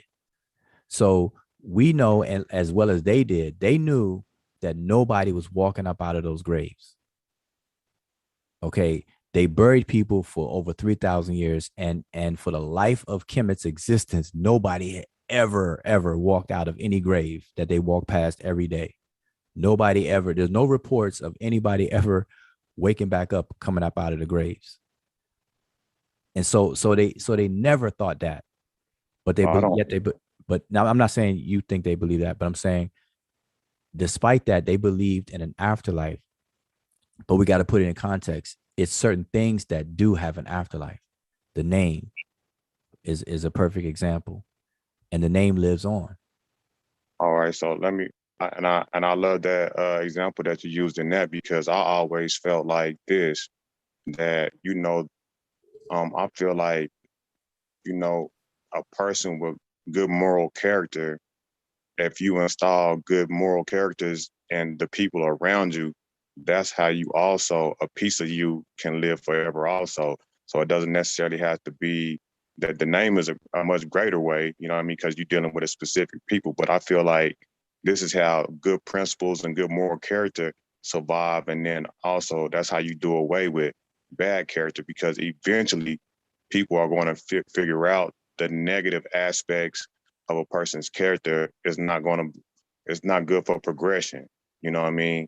So, and I always feel like that's how you live forever. So I make sure to try to be positive and instill good principles and morals into my kids and my family and stuff like that. And I can live forever in that way.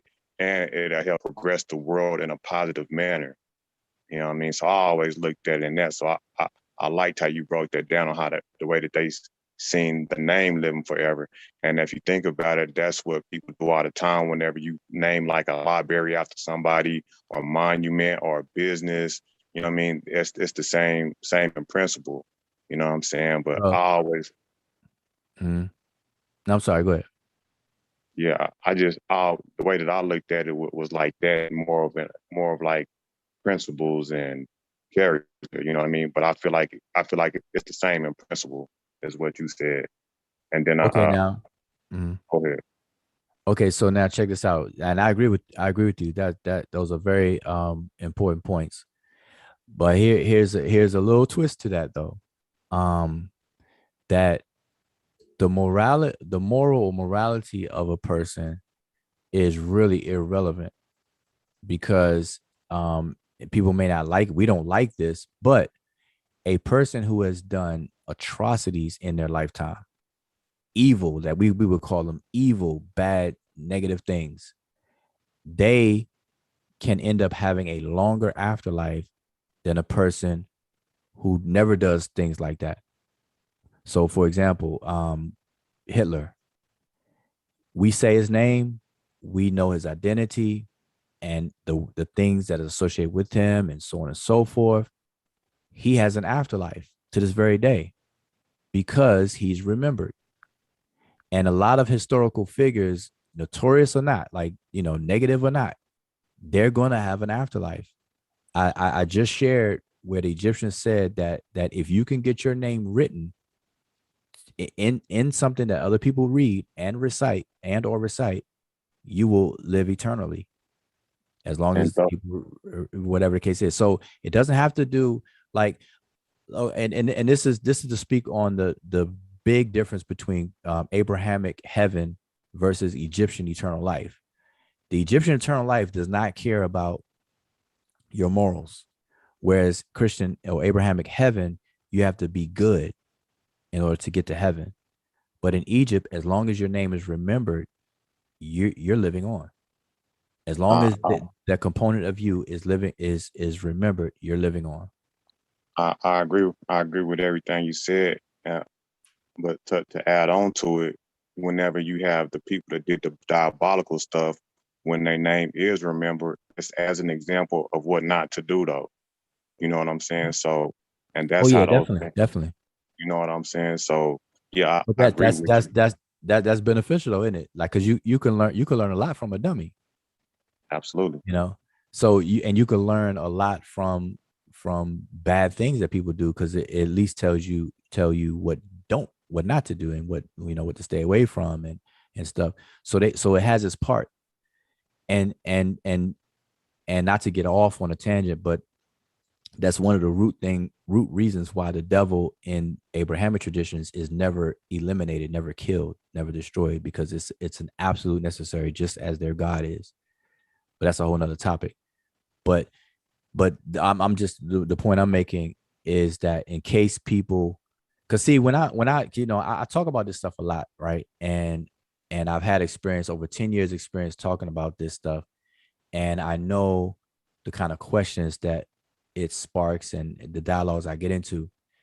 And so a lot of times when I talk, I try to cover a few bases when I say these things. So I don't want anybody to begin to associate the Egyptian afterlife and make an equivalency to the Abrahamic heaven, in terms of where moral is a litmus, where in Egypt, if your name is remembered, you're good. You're good to go. The moral aspect of the Egyptian side is for the living while you're alive, not while you're dead. While you're dead, morality don't have anything to do with anything. But when you're living, moral is the thing, and that's the judgment scene in the so-called Book of the Dead. That's for the living. It's not for the dead. That manuscript is for the living. It just happened to be buried with dead people, but that's what people practice every day while they were alive, evaluating the content of their mind against the community's standards of the society. So, and I always break that down. So that's a difference, and that's a huge difference. That's people sleep on that. That's a big difference. That's a big difference. Morality is for the living, not for the dead. It's not no Santa Claus where um, checking the list, checking it twice, see if you're naughty or nice. If you've been nice, I'm gonna reward you while you're alive. That type of thing. So Go ahead. I was just saying that. So basically, immortality is like one big PR business. Like, it's just like, how they say, like, any publicity is good publicity. So dealing with the afterlife is just about publicity, as in, whose name is, remembered, as opposed to like while you are living, you judge yourself. That's different. So, but yeah, that's kind of funny thinking about it like that, like a PR business. No, and that's interesting. That's interesting that you say that. I mean, that's another way of putting it, because you could be Mr. or Mrs. Goody Two Shoe and do everything right, but your afterlife is short lived, because you're only remembered for a certain span of time. Whereas somebody could bomb a whole country and go down in history books, and their actions, deeds, identity, and name is remembered way longer than that Goody Two Shoe person. That's very unfair, but that's the reality. That's the content of afterlife, immortality. That's that. That's just how it is. And that's there's no way around that. There's no way of getting around that. And see, here's the thing. Here's what's interesting is that in today's time, a lot more people have a chance for immortality than in further back in time you go. If we walk backwards in time from today going backwards, we'll have lesser and less and less and less chances of having immortality than we do today, because we have recording devices, we have storage, internet, like video footage, this, that, and the third, that lasts a long time. Whereas we didn't have that back in the day. We didn't even have cameras and nothing. So you had to remember the name, and all that good stuff. And so, Man, I had another question that I want to ask you. I'm just hoping to come back to me. It was a good one too. I went too far okay. off, so keep All talking, right. man. Okay. So, Duarte Odara, Hotep, brother. I know you see you got your hand up. What's up, brothers and sisters? All right, what's Good up? to be here again. Sorry to interrupt, but may I be a devil's advocate in that topic? Yeah, go for it, man. We invite the devils, you know. Bring them. I mean, I understand everything that you say, brother, and I agree, but there's a few aspects of this topic of afterlife which is being uh, touching me a lot, because, for example, I know that the name is one of the aspects which pass through to afterlife, but that the act as aspect which is which needs some prerequisites, as being imach, for example, be virtuous. Uh, Looks to me that that's some kind of further aspects of the immortality beyond the immortality itself in the name. I don't know if I made myself understood. Yeah, you did. And I only went over the name because that's the easiest that people who are unfamiliar with these Egyptian concepts, that's the easiest that people can grasp because we still deal with that very, very strongly today, you know. Now, Um, but we could walk through every one of those components, and the Ak is one of them, and the Ak is an aspect. Now, just to give the short and skinny of with the Ak, because all of them are related in some way to each other, but the Ak. Now, if you were to do a survey of what all of the scholarship says about these elements of the human being that I had on the screen, you will walk away confused because throughout Egyptology, there's been many things said about all of these things. yeah, Um, they, but here's the thing: the one thing that pretty much all of the scholars and Egyptologists agree on is when it comes to the Ren, the name. But all the other ones, man, you get kind of different things. You know, people call the Ka the double, the personality, the spirit, or the soul. And then they call the person the soul. Like they call all of them the soul collectively, and then those are pieces of the soul, you know. So it gets very, very murky and confusing. And so the only reason why I'm saying that is because you introducing Ak, we would have to unpack and get to the nitty gritty, get to the bottom of what the Ak actually represents, and that would take some time. But the short and skinny, Ak is related to efficacy, effectiveness, and to be an effective one. And today we would say influencer. How do you influence? And so a deceased person, although their cot has decayed and is going through a decaying process, and that is stuck, that's no longer going to do anything. It is by way of the Ren, the identity that a person can affect and influence the living, and that effect and influence is their Ak. So we have to understand, like, for example, Malcolm X, his he actually, if he influences people's decisions and so on and so forth, has some kind of influence on the living, then that would be characterized as the Ak, so to speak. And I'm just being kind of short with this, but I'm saying, yeah, and so here's like a little backdrop about that efficacy aspect of the Ak, is because there's a place where these ox are said to come from figuratively, which is the Akhet, the region of efficacy, where it's on the, we translate that as the horizon, but it's likened unto the horizon, just like Nu or Nun is likened to water, but it's not the water itself.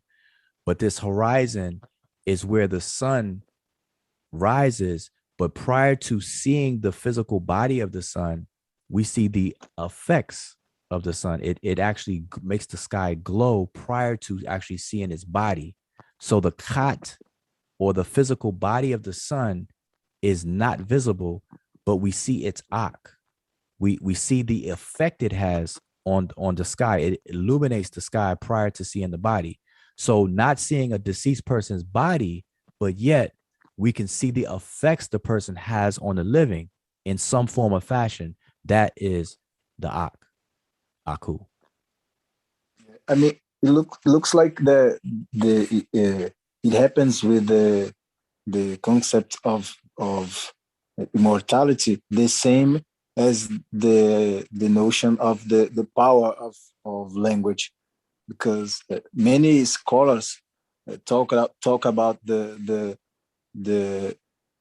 interpretation which the ancient Egyptians did on the importance of dealing with character on language, because of the power which the language has, so that it is used for the good of the people. And in another part, the Greeks and so forth used the power the other way. So we talked about in another discussion, where they elevate the life. For example, the lying is a virtue for the Westerns, while for the ancient Egyptian and African, Ma'at is a virtue. So it looks like it happens the same with immortality, because one of the prerequisites for, in the text, at least the Sebait, and I being specific at the Sebait of Ptahhotep, which one of the prerequisites to an individual to reach the condition of Ak is to be imar, in that concept has an intrinsic relation with the moral aspect of behavior. It looks they had some kind of caution that, although they acknowledge the immortality as being something related simply to effectiveness and the reproduction of the name of an individual and his deeds, they saw that was a danger. For example, we are facing a lot of danger, because today in the very existence of life itself, not just human beings, but life itself is in danger, because the immortality itself is in danger, because the values you attached to the notion of life are away from that concept of virtue and so forth. What you think about that? Yeah, so okay, so we got to frame it, because everything you said, I don't have any disagreement with it. It's placement though, and that's what I was trying to allude to when I was talking about how a survey of all the scholarship about these different components that we've been speaking about, it gets a little murky and muddy. So it's how it's characterized. So immortality, or to have eternal life, the name is, which is what I was focused on, will survive. The Ak may not survive as long as the Ren. And these different components have their function and then their duration, their maturation, and then they have a duration. Some may extend longer than the others. But remember, the Ren is the identity. It's the container for the identity. And it is kind of directly connected to the Ka as well. And so the moral aspect of it is like what we were talking about earlier, the brother due diligence. A person's morality, if they didn't have any or they had bad ones, then that still influences the living or has an effect on the living, but in a different way, because now you know what not to do. It becomes a teaching moment or a lesson. If somebody does something good, you know that you can adopt it and use it. If somebody do something bad, you know what not to do and you stay away from it. But in both scenarios, it's a learning process for the living. And so if the living stays away from those bad things as teaching moments, then it's okay. Let me put it this way. Like, and I, I don't know, it's gonna sound funny to me to use the Bible as a as an example, but like in the book of the Bible in Genesis, when Adam and Eve are created, these two characters, they're put in a place where they can freely do whatever they want, with the exception of a couple of things. One was they could not go and feast off of the tree of knowledge of good and evil, or the tree of knowledge. They did it anyway, but they weren't supposed to.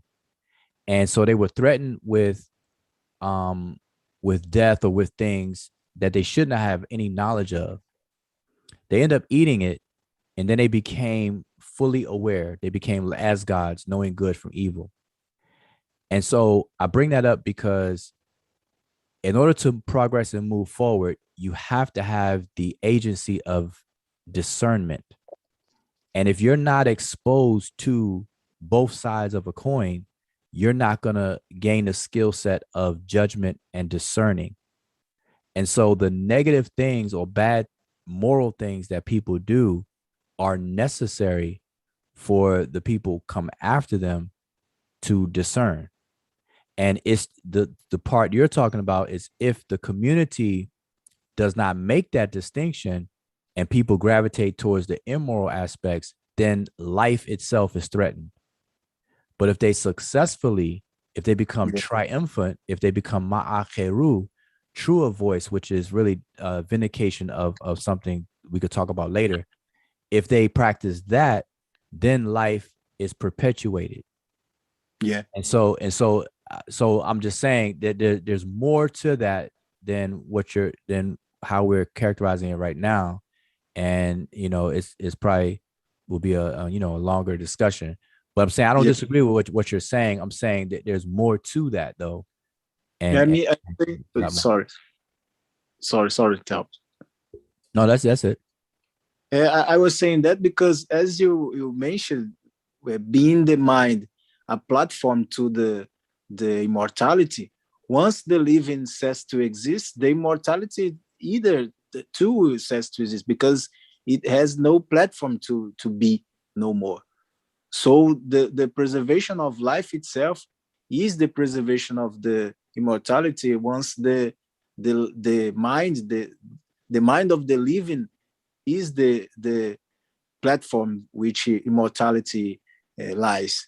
So in that sense, I'm saying that the importance of being of the moral as one of the aspects to keep the immortality, because it keeps the platform itself, which supports the immortality. Yes, exactly. That's excellent. And that's why I said I don't know when you tuned in, but that's why I said earlier is that it's really all about the minds of the living. Because like right now on the planet, we have roughly and I'm rounding upwards, we have roughly 8 billion people, human beings on the planet Earth right now.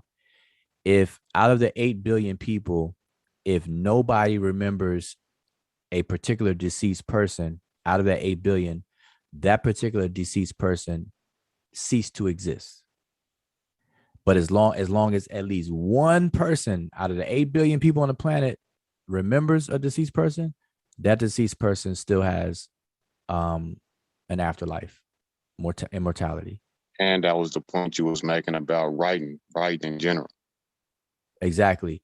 But see, back then, writing was equivalent to TikTok in terms or social or being a celebrityism, because whatever mechanism or medium you can use to be remembered the longest, that's the equivalent of writing back then. to become a scribe and to have your name written somewhere was like the big thing. That was like the thing. You got to get your name. And so they know the closer you are to the king, the longer you're going to have an afterlife, because the king is the most popular person in the Egyptian society, hands down. And so the closer you are to the king, you get to ride on that immortality, that potential immortality. And think about it, man. Think about this. Khufu, all the kings we mentioned their name, Ramses II, Khufu, Thutmose III, all these kings that we could ramble on. They're still living in a certain sense, because we're perpetuating their afterlife, their immortality right now. So the goal that Ramses II set forth to carve his name real deep so his name would be remembered, it worked. He's getting exactly what he wanted right now. Right now, because we are remembering him, his name, his deeds. That's why he wrote the battle scenes on the Battle of Kadesh and all these other scenes that are on the walls that we could see to this very day. I got a question. He's like, I'm not going out like that. I'm just gonna say this was funny every time I see it, because if you look at Ramses II, Ma'at Ra, Satepen Ra, that particular Ramses II, if you look at his name, he carved his name. He's probably the king with the deepest carved names. I'm gonna see if I can find anything deeper, but he wasn't playing, because they had a practice where they would chisel out or plaster in previous kings' names to save space, so they don't have to build a whole new monument and then replace the names. And Ramses was saying, I'm not having that. So he had the scribes carve his name very deep, very, very deep. I mean, so deep you could probably put your whole forearm in the glyph.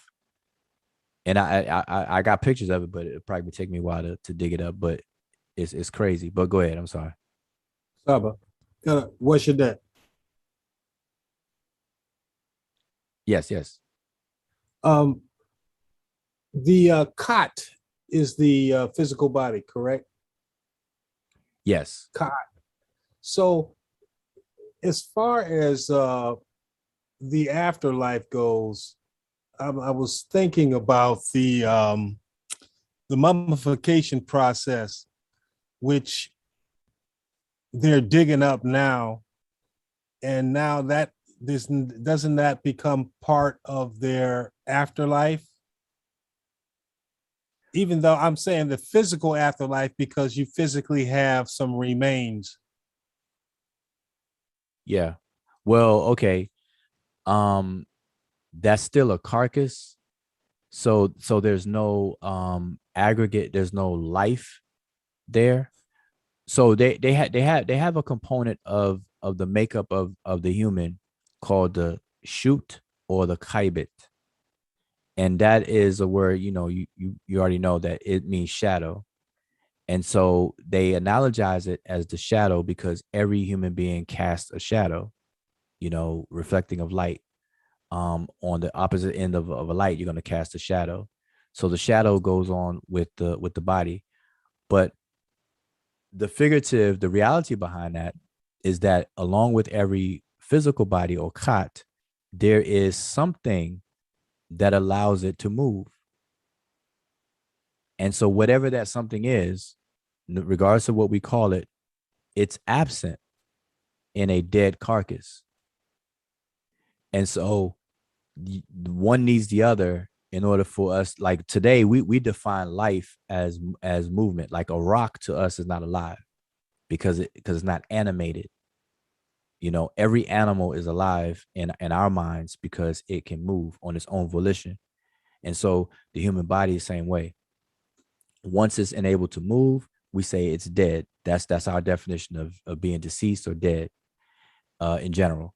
And so although they're digging up the mummified bodies, that's not the life because the kaibit is not animating it. There's no animation there. And remember, anime is the same word as animal. So the animal body has gone and it can't reattach to the cot. Yes, I understand that, but I'm just saying that by them, people, the archaeologists digging up this, it's just like somebody writing a story about Genghis Khan. Now that because they know the history of Genghis Khan, doesn't that help for the continuation of their remembrance? Yes, Just like indeed. just like the artifacts that they leave there might be a golden goblet or a cane.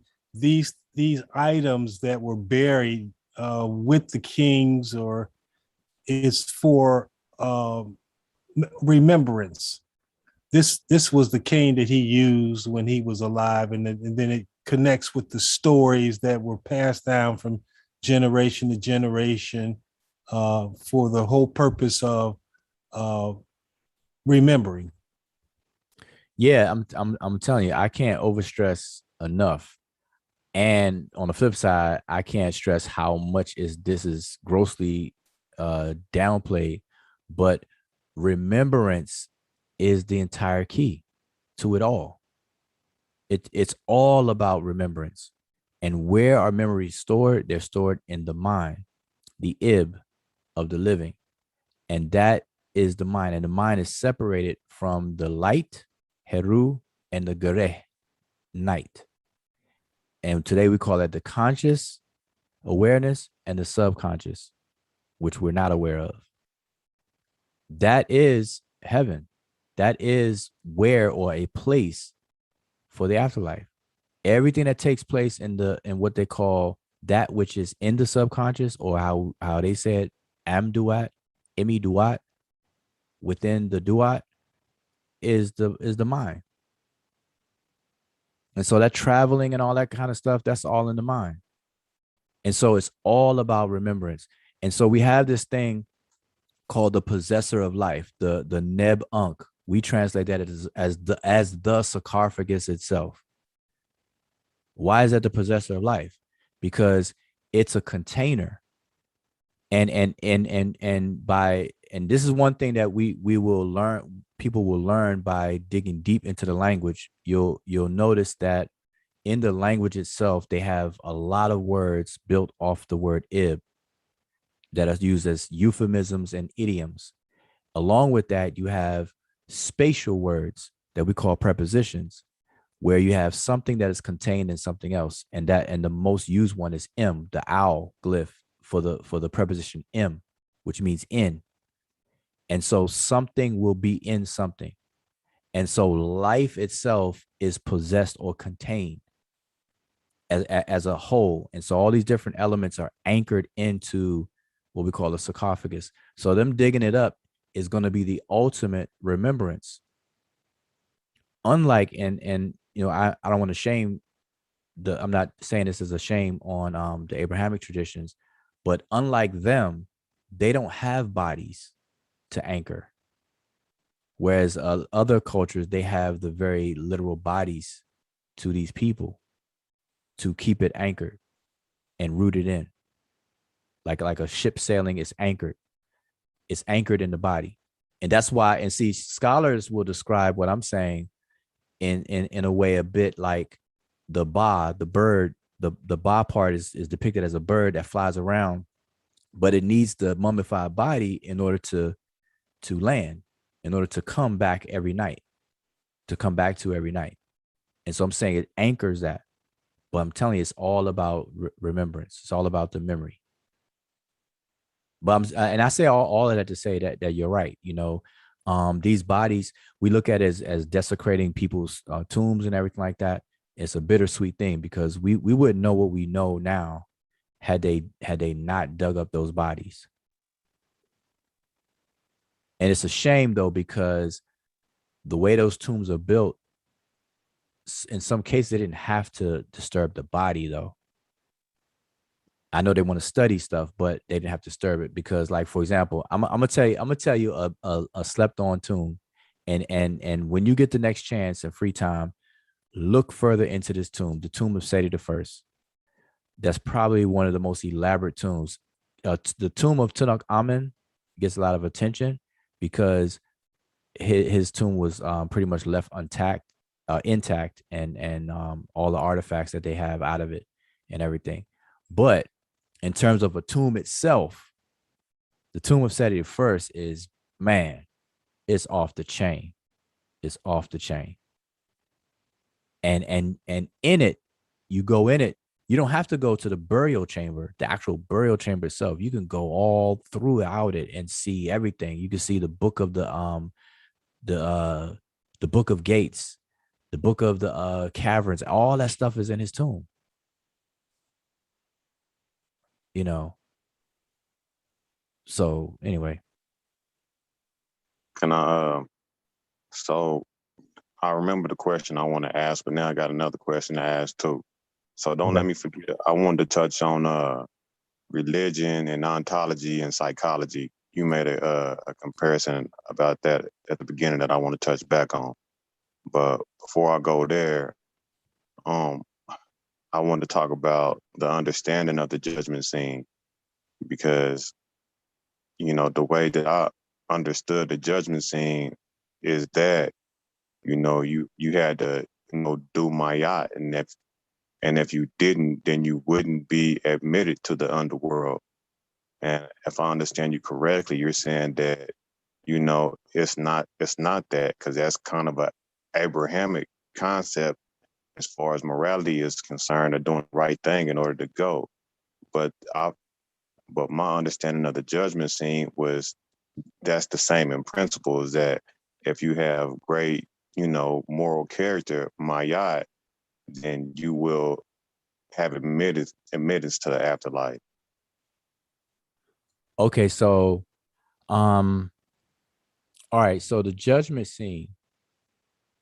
Let's see if I could be as brief as I can. I have it on the screen, so as I talk about it, I like to show it and everything. Hold up, let me make sure I pin this. Okay, so the judgment scene itself, what's going on here generally? It's not that you are. Let me get my cursor over here. Okay, so it's not that you are not going to have an afterlife, or as I should say, as you said, I think you said, to get past this, you go to the underworld. So you see this monster here with a blue arrow is pointing to. People, when you read about the deity is a female deity, Amit or Amamit, and she will devour your heart if you don't pass, so to speak. That's how people understand it. She'll devour it, and there is no going on. If your heart is not lighter than a feather, or if it weighs down, that heart pan that the red arrow is at is lower than the feather, you're not going anywhere past that. That's the understanding. But this is what happens for the living, though. And whether you want to or not, you enter the duat every night in your subconscious, in your sleep. You enter it every night. So it's not something that's barring you, meaning preventing you from entering there. People confuse the duat with being triumphant here, going into the field of reeds and all that other stuff. And so people blur it all together. But the duat is something different. There's 12 gates, like there's 12 caverns, and so on and so forth. But this judgment scene is something that is done daily by the living, where you are evaluating your mind. And that's what the heart on that pan represents, your mind. The ib, that glyph is represent the word ib, which is the essence of you, which is your mind. And you're evaluating it. In order to evaluate anything, you have to evaluate it against something. And you're evaluating against the feather, which represents the communal standards. And based on that and how you've been cultivated, you know right from wrong, or whether you've done something wrong and so on and so forth. Only you. And so you are your own judge in this scene. Only you can judge yourself. No one else can. No outside entity, forces, or anything like that. You judge yourself. And so this scene right here is really you. It's displaying in a very elaborate way you judging yourself ultimately. And if you evaluate yourself and you find yourself to have violated these standards, you will be eaten up by this monster. But the monster is a figurative representation of guilt. I'm admit the word "am" means to eat. So you will be eaten up by guilt, not by this fictitious amalgamated animal that doesn't exist in real life. It's a symbol or a figurative way of representing guilt. That's And peace. that's what eats you up. But it can only eat you up while you're alive. And so again, if you're triumphant and you get past that guilt, you will emerge as being vindicated, which is the idiom of ma'akeru, true of voice. Literally, it means true of voice, but it's really your words and your deeds. Do you mean what you say? Do you say what you mean? And what are those? So this is not him, like he's them, because my understanding was that the guy that's being, led through has passed, and this is like his final judgment. That's not the case. This is something that happens every day that you're supposed to be doing with yourself every day. Yeah. The actual character did not pass away, and now he's being judged. That's not the case. No. Wow.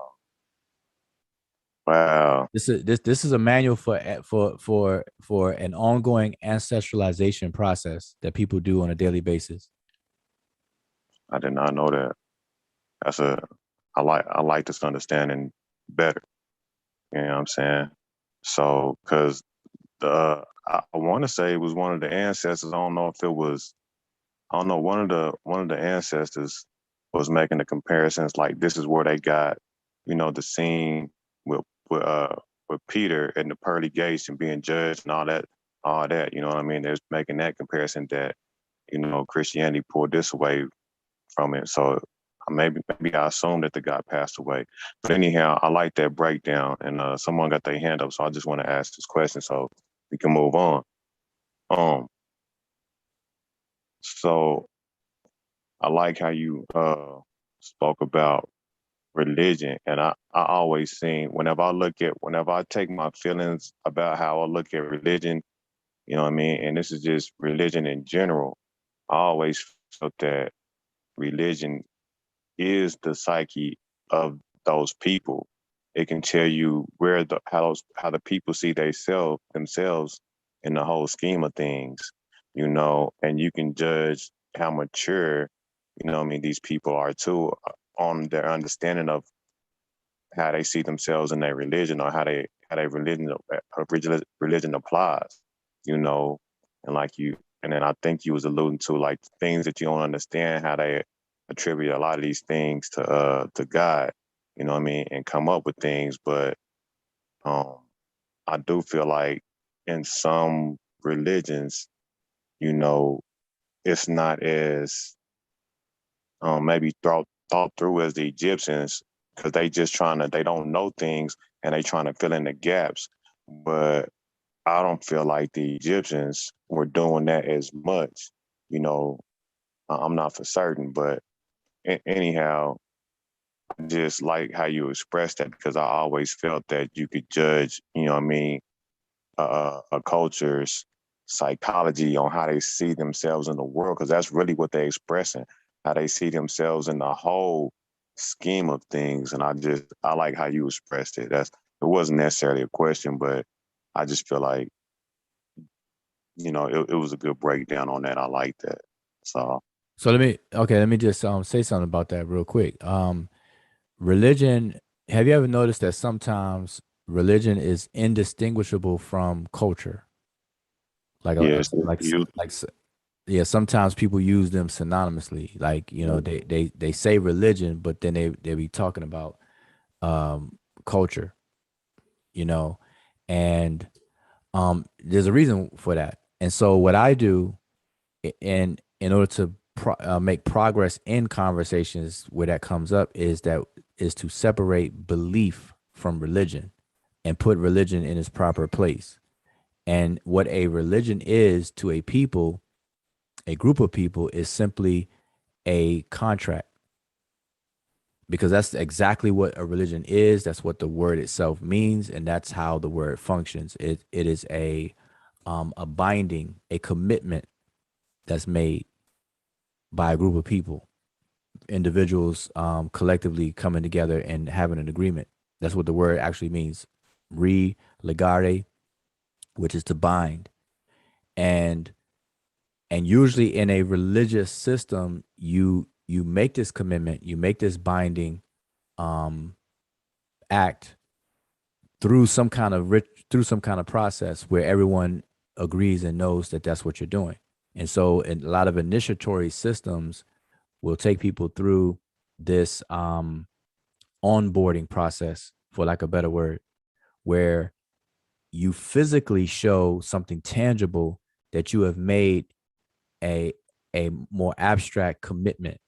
And so in different cultures, they have different ways to do it. Some people shave their hair, some people get their skin and marked up and cuts and things. They call it scarification, and whatnot, and all these other kind of things. But you are binding yourself to a commitment, and that becomes your religious practice. That's what you're actually doing as a practitioner of something. You're carrying out your agreement. You're carrying out your end of the bargain that you agreed to. There's nothing wrong with that. There's nothing spooky about that whatsoever. But that gets confused, and see that's where it becomes culture, because it's what people do, and we see it in the culture. So it becomes synonymous, and people trying to talk about it. But that's different than a belief system. And a belief system is a system centered around ignorance, not knowing. And it's basically an admission that a group of people have given up on seeking knowledge, and they become satisfied with staying in ignorance and then building a system around that. I was tough And, right there. and that's right. And that's the difference between a belief system and a knowledge system.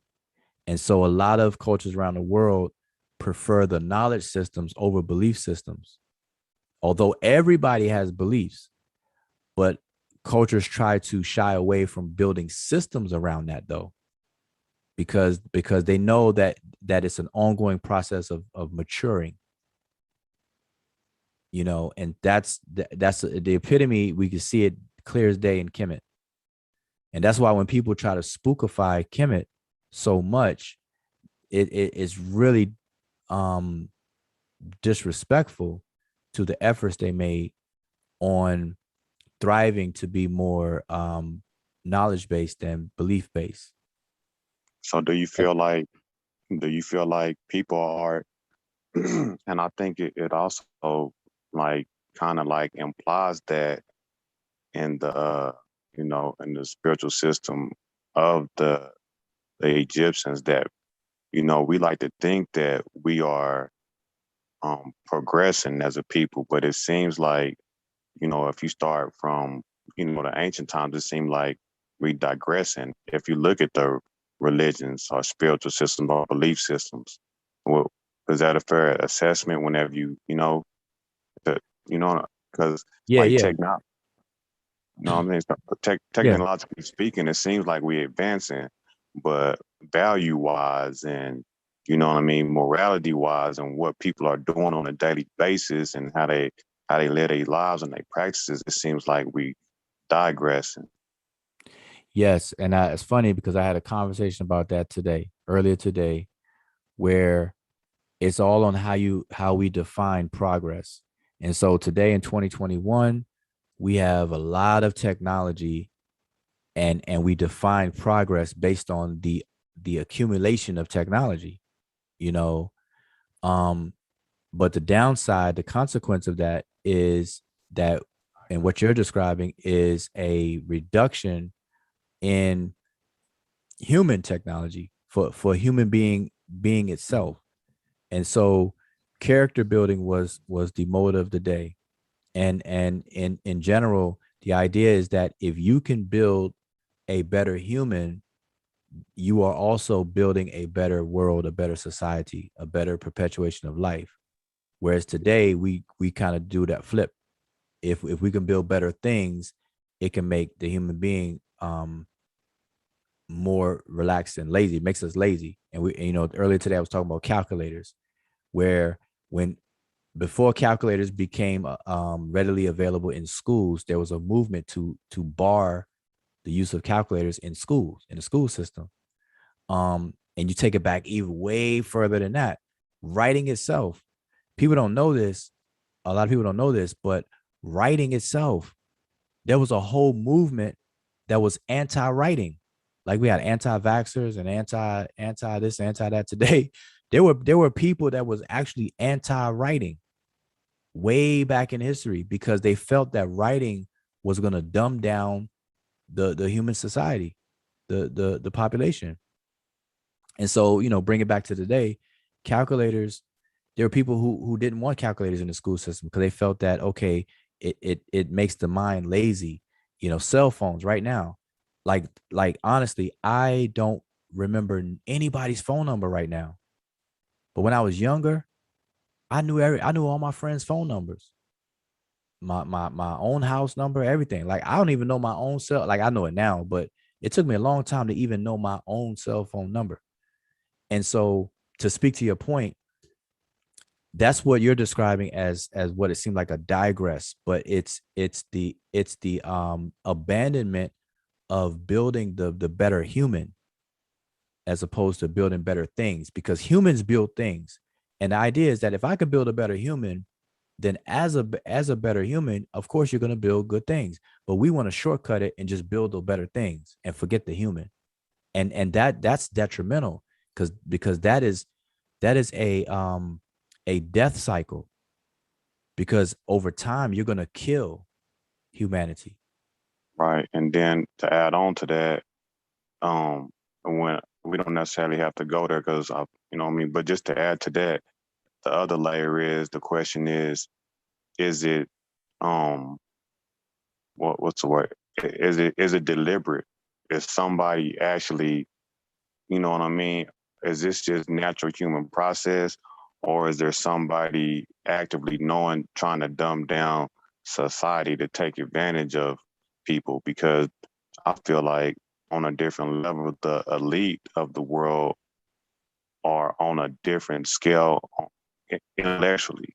You know what I mean? I feel like the people at the top of the chain are far more intellectually adept than us common folk. Now, I don't know how true that is. I just feel that in my heart. Yeah, well, the person sitting at the desk purposely doing it is a guy called Lucifer. Now let me stop. My No, bad. no. That's that I don't think that that's the best way to look at it, as if there's a, because that gets into the ongoing mysterious they, the air quote they and them and those guys type of thing. It's a consequence of tacit agreements that populations of people are going through. And a tacit agreement is, this unconscious agreement that we deal with. And and in order to really, really examine that and analyze that, you have to get into the business of social change, the social evolution, and look at sociology and look at how societies change very, very slowly over time. And you got to get into that to really recognize and pull out those things. And you'll see that it's not any particular person pulling strings. It's a consequence of a network of things that are occurring, and the outcome of those things. Of course there's pressure points. You got politics, you got agendas of major entities and things like that. So we can't be naive about the pressure points, but it's overall there's a widespread, multitude of things that are producing this consequence. Um, you know, that it is what it is. And I could dig up a whole bunch of examples. And I tell people like my favorite, one of my favorite brands of documentaries are documentaries that go through sections of time. And I always bring up the documentary that talks about something as simple as the bathing suit. I don't know the name of the documentary, but it was talking about how the bathing suit changed over time, and how the first bathing suits was basically a whole body suit. Like it looked like you just get in the water with all your clothes on. And then fast forward all the way up to today, where it's like just a string and two circles covering, areolas, women's areolas and things. Um, but the document I'm talking about, it showed the slow evolution of that, and then what went on around that kind of pushed that and stuff. So it's just interesting, but I wouldn't say it's like any one person or even an entity. It's a combination of a lot of stuff. I'm gonna drag you into that conversation one of these days, and we gonna hash it out. But we ain't gonna do it All right. today. All right, we could do that. That's fine. I don't mind doing that. I definitely don't mind doing that. Because I'm a student of social evolution now. So like I said, these documentaries, I stay glued to them. Well, I can suggest to you one of the all-time great documentaries that I think you should watch, and I guarantee you it'll blow your cat back. It's a lot of stuff that you already know, but how they put it in order and how they Don't say the zeitgeist. Just don't say zeitgeist. no, hell no. It's called a documentary. Hell no.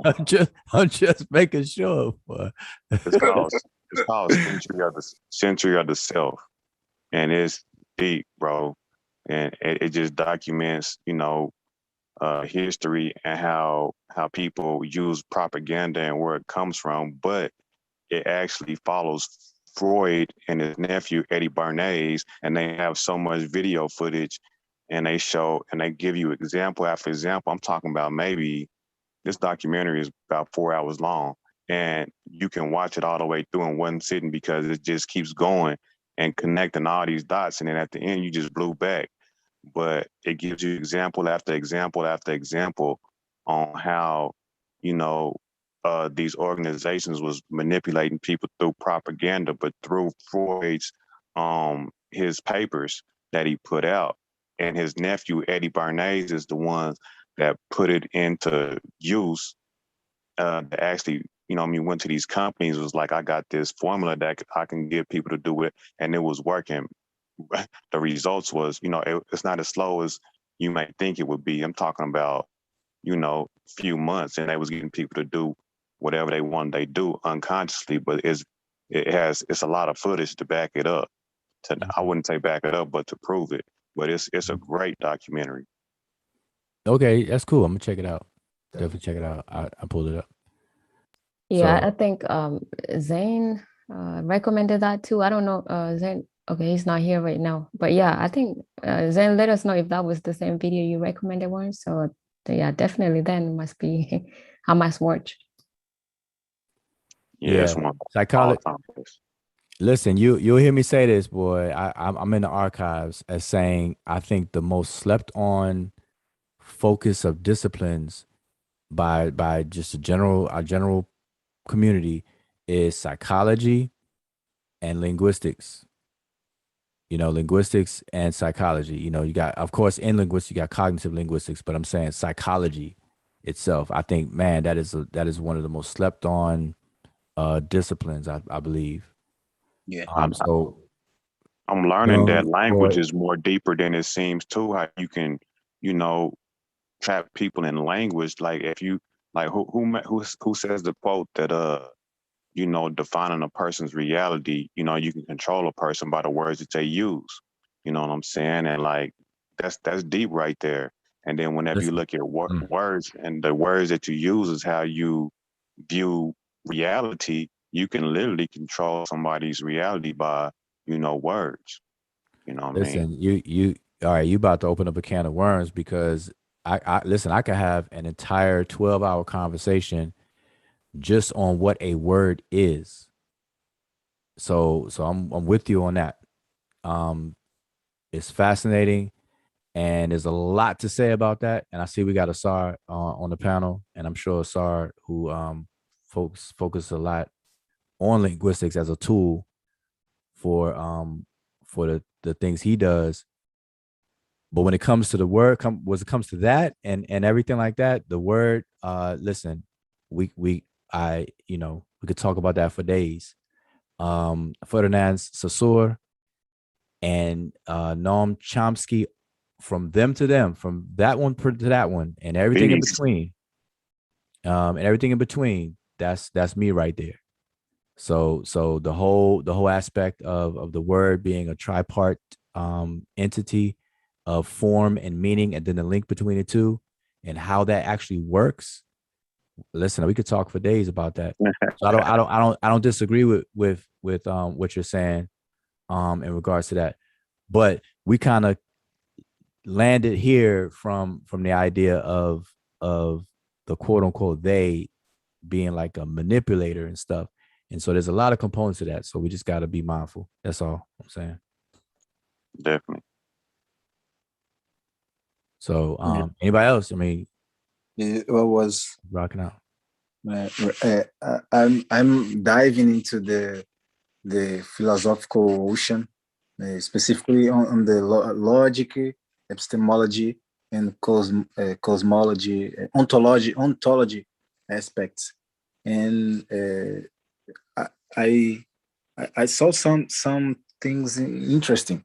First, the last thing the brother due diligence, I think was the due diligence who said it about the body of the mummies, and he asked a question. I don't remember exactly what the question. That was Brother David. He's not on the panel anymore.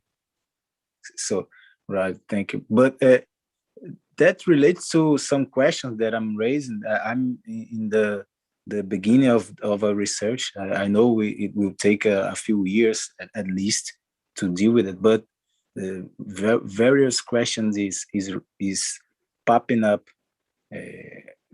from the initial readings. And if we take the cosmology text, the Shabaka stone, and the one which we talked about the last day, I think we can see these cosmological accounts as a account on the birth of evidence itself. I mean, the birth of the possibility of the knowledge, because in all these texts, they speak about the existence as as ever existed. I mean, not created, but the great event is the conscience. I mean, the knowing itself. I mean, the atom has conscience about him in contrast of the noon, Ptah the same way, and he start to tell the name of his body, and then the existence started to pop up. I mean, if I can say that, but it looks like they were talking about not the existence itself, but the possibility of knowledge, of the evidence. And then I saw it looks like the body of the mummy and the all artifacts, beyond being symbolical tools to teach and everything, it looks like an evidence too about that person in particular in the tombs. What do you think about that? Hey, you said a lot. You said a mouthful right there. That's interesting because I said that earlier that if you read the story of creation, it applies to the it's describing a process, and we know creation would be an infinite and eternal ongoing phenomena that is constant and sustaining. And it's from that framework where we have to understand things, concepts like the ka and all the other stuff that people like to talk about, and the anatomy of beingness. And then when it comes to the individual human as well.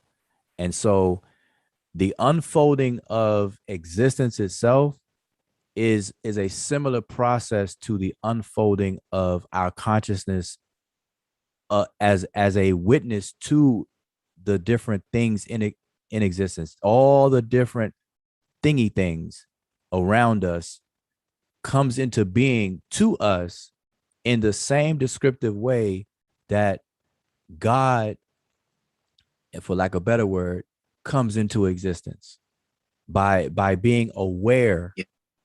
of itself, and then from there it's able to differentiate. So it's a process of differentiation as opposed to ex nihilo of just poof and it coming out there. And that's the process in which we say epistemology, where we know, like, how do you know when you know?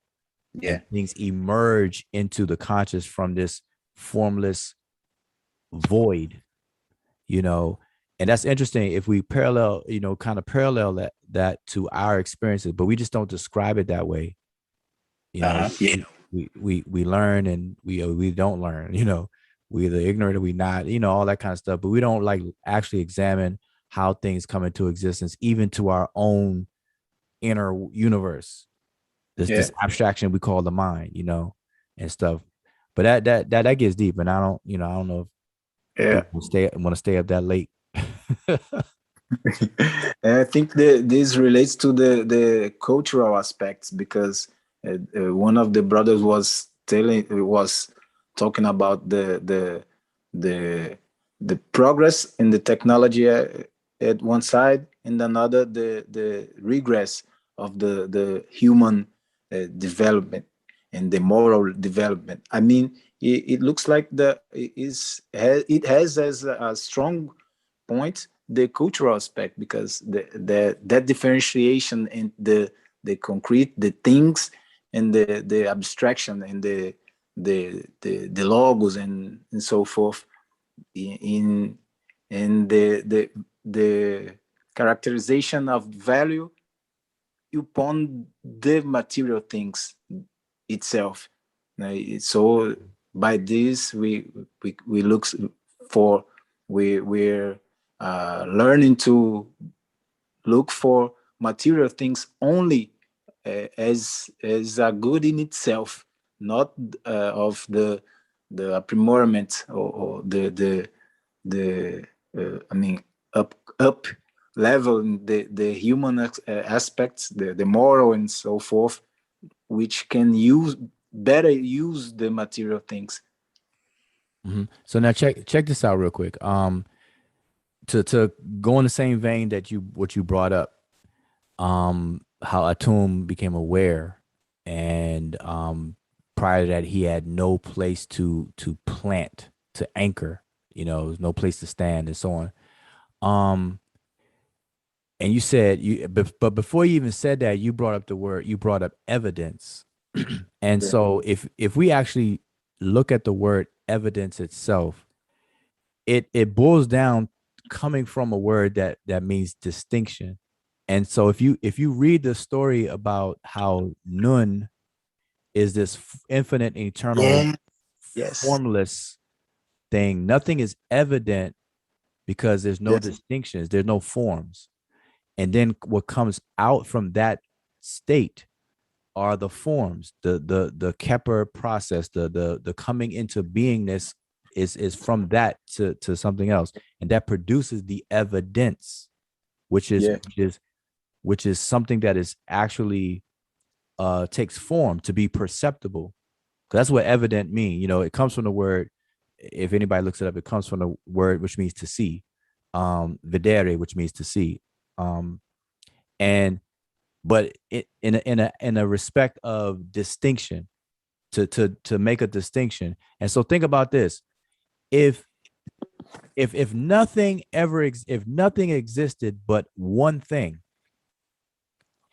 that one thing would not know it existed, because there's nothing to distinguish or to make a distinction from, to say, okay, this exists as opposed to that, and so we have this ever ongoing duality at the very core basis, where evident or existence needs existence to exist. Like, so there has to be at least two things to say any one thing exists, and that goes leaks over into the very definition of definition, which is to define something, which is to draw a distinguishing limit around it. And if you notice how the story goes, the lord or possessor or master of the limit is a deity by the name of Netcher, which literally means lord in respects to the limits. And in Egypt, they had the concept of limits being the word jer. It was a spatial limitation, this idea of containment, and notice that the words of Ra are put into the mouth of Nebuchadnezzar, who's telling that story about Atum and Shu Tefnut and everything like that. So all that stuff is very, very interesting, but you can draw the parallels that way and characterize. As I said, we could have a whole long conversation about it and just philosophize each other to death. Yeah, there you go. All right. Yep. Peace, brother. Peace, brother Odara. How art thou, good brother? Ain't it late? Where you at? It's in the morning.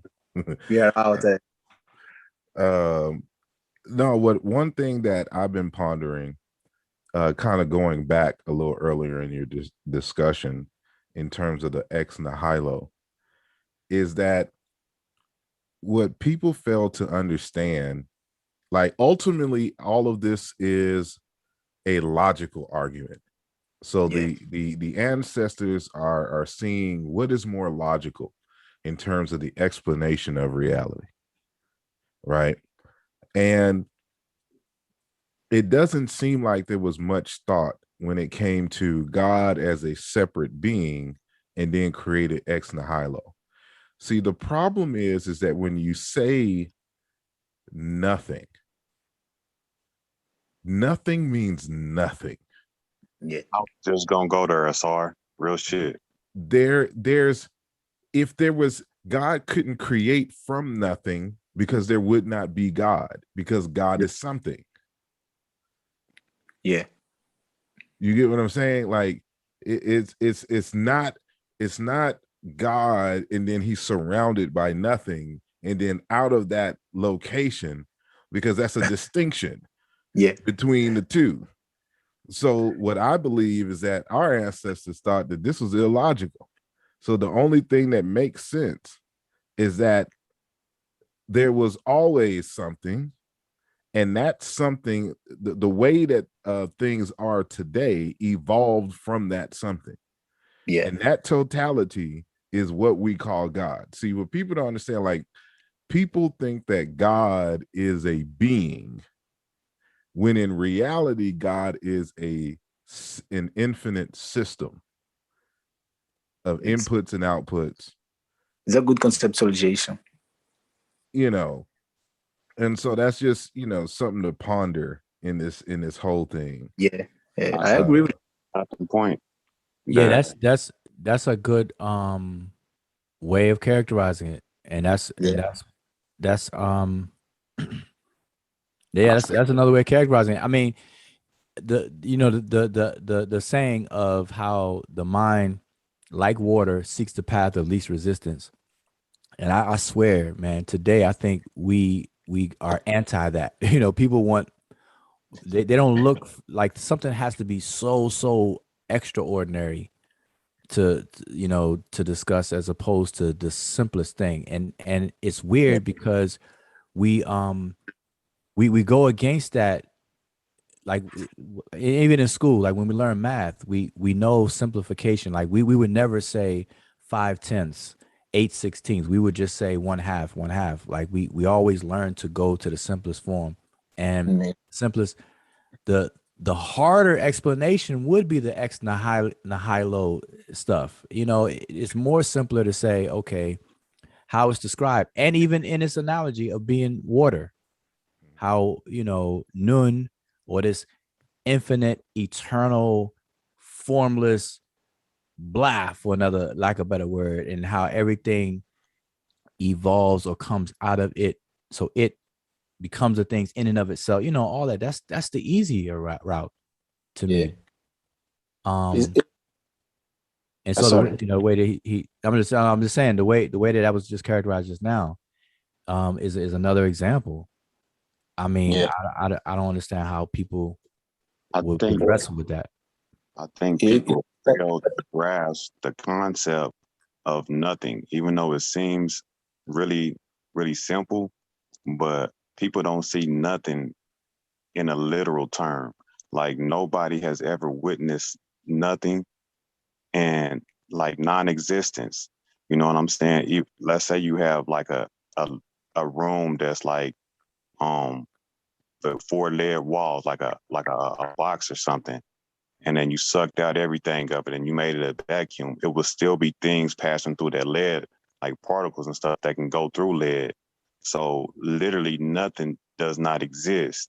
So that's how I reconcile it inside of myself, that there's no such thing as non-existence, because even whenever you deal with the Big Bang, there was something there, you know what I mean, according to the theory, you know what I mean? And then when he got on infinity, or an infinite system, that's a question in of itself too, because that might be philosophical too, because nobody knows if infinity even exists. But I think people really fail to grasp the nothing thing, because there is literally no such thing as nothing. Well, it couldn't be a thing in the first place.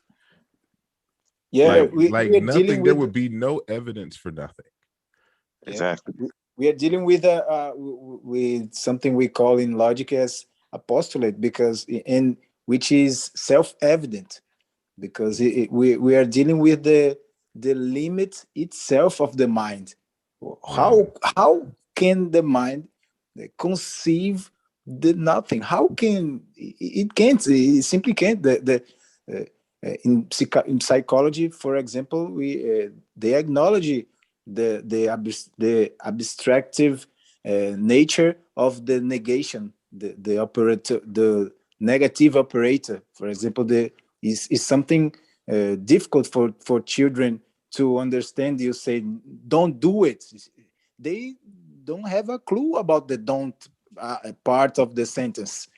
It's the more abstract thing ever, that thing of the negation, of the non-existence of something. So I agree with you, Asar, when you say that we are dealing with I think, I don't have a certain, it's just a ponder too, but I face it as we are dealing with a postulate, logic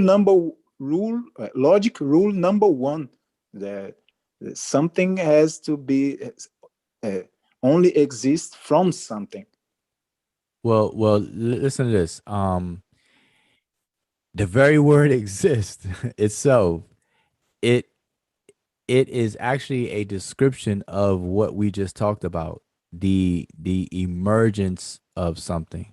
Yeah. Like the very word exists. Like you cannot, it's describing something coming into the sphere of perception to stand out. And in order for something to stand out or to emerge, it has to, that word itself, however we describe it, and we look at how the word was coined and how the word exists was even used, even up to today. Although it gets buried, these important nuances gets buried.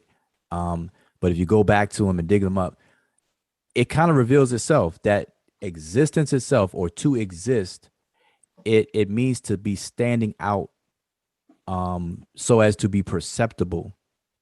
And it goes back to what you said, Adara, earlier about the being perceived or conscious, coming into consciousness, and that's how these other cultures describe it. But I was just saying that to say, because look, in the story of the Christians, one of the Christian stories where Atum has, all of a sudden he emerges and then he doesn't have a place to stand, and then he does have a place to stand. If you look at the the history of the word exist, it almost literally says that, where exist comes from a compound word ex, which is the outward, to stand out, to come out, and then sustere, which means to be placed or to stand firm. And so it's something that emerges out and stands firm, as to be distinguished or perceived. That's what the word exists historically, comes from. And so there's no even getting around that, with the limitations of language, period. But it's in there. It's even in the words that we're using itself. And then So you have by nothing. sorry, No, go ahead. from what you're saying, we are dealing with the second rule, which is first the evidence, and second reference, because the space, it stands for reference. I mean, it's popping up right now from what you're saying. In, for example, if I take the postulates of Afrocentricity itself, the place is one of the more important things. And if we go to Karenga's work on Ma'at, the place is too one of the important thing. You mentioned that the second thing which Atom was aware after himself was that there was no reference beyond himself. So we can face it as the second rule. The first rule is that of the evidence and the awareness as a clue of evidence, and the second, the reference from which we can talk about that. Hey, sorry, I want to address something that this is goes along with a conversation you had maybe a month or so ago. I wish I could have been there to back you up, but this is along the same lines. You were talking to this two specific guys I remember who was all on the panel, was you, Jonathan Owens, and and you were trying to explain to those guys that numbers only exist in the mind, and they couldn't grasp that. And it shocked me that Jonathan couldn't really grasp it, because he pretty savvy, and you gave him several different analogies and and they just cannot grasp that numbers are not tangible. They kept connecting numbers with things, but they couldn't separate the two. Do you remember that conversation? Was that you, or am I mistaken? No, I remember that conversation, and it is, see, the problem is that I'm having discussions in the public with individuals who don't study philosophy or don't have a background in mathematics. And so these concepts of abstractions, calculations, measurements, and in symbol swapping, for example, kind of eludes a lot of us, because we don't necessarily think critically about these concepts that we use every day, right? Like when we talk about a temperature, for example, like people don't really know what analog and digital really means. Yeah. And analog is a continuous flow of something, whereas a digitized is just a kind of a discrete section of it. So for example, like we have discrete units of integers, 1, 2, 3, 4, 5, 6. But you also have these numbers 1.000000001, 1.0000002. It's really an infinite amount of numbers in between 0 and 1. But we don't calculate all of that. This would be the analogness of it. And so to make the concept of number more usable for us, we create these distinct abstractions called 1, 2, 3, 4, even though in between these intervals, there's an infinite amount of numbers. And so we create these abstractions because, to be super accurate in real life is unnecessary. I can calculate the time in distance, to get here to the moon without having to be accurate by, point 20 zeros, 1, 5, 6, 7th, of the measurement. But going back to the essential essence of what you're talking about, there's no place in the world that you can go grow a number 1, or that you will find falling from the heavens a number 5, or that you can find in your bloodstream the saying the number 2021. These are abstractions, and if you don't delve into the science of abstractions, then or the philosophy of abstractions, then these concepts will elude you. But before we move forward, I just wanted to, if at all possible, whoever is administering the conversation, I wanted to share my screen on that point of existence. Is it disabled? I think so. Yeah, for every, unless like whoever's the moderator, grants you permission. I forgot. I need to actually set that setting, but let me just make you. I'll do a shortcut. All right, you should be able to do it right now. All right, I appreciate it. Let me try. Ooh, yeah. But why you pull up? Let me just say this out loud. I was commenting to Odara that when he made a reference to the word reference as a how step 1 is evident, to emerge, evidere, and then reference, which is to refer. That very word refer is to read being backwards, and then fer coming from ferry. So to carry something back is where that comes from. And that word is in Egyptian too. Yeah. And that's what I'm saying. That is actually in the story as well, because remember, the Eye of Ra got lost and then got carried back to it, got back to him as far as the mythos, the characters. So all this is very, very interesting. But anyway, I'm sorry. Go ahead. All right. Is the screen shared? Can y'all see it? Yeah, make sure it's Yeah. seen right. on the YouTube land. Yeah, it's up on YouTube. So I'm just citing from Eluja Volume 2, so it was going to happen some point in this conversation. Listen, hold up, y'all. Listen. I'm telling you, listen.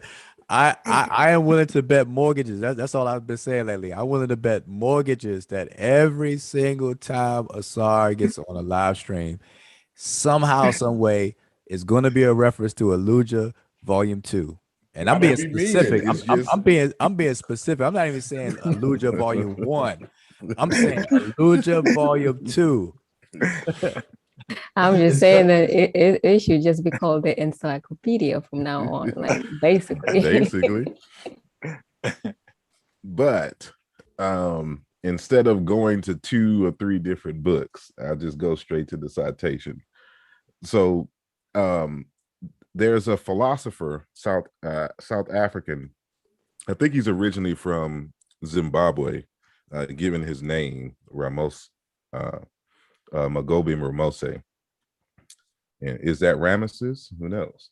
But Magobe Ramose, there's a book called the African Philosophy Reader.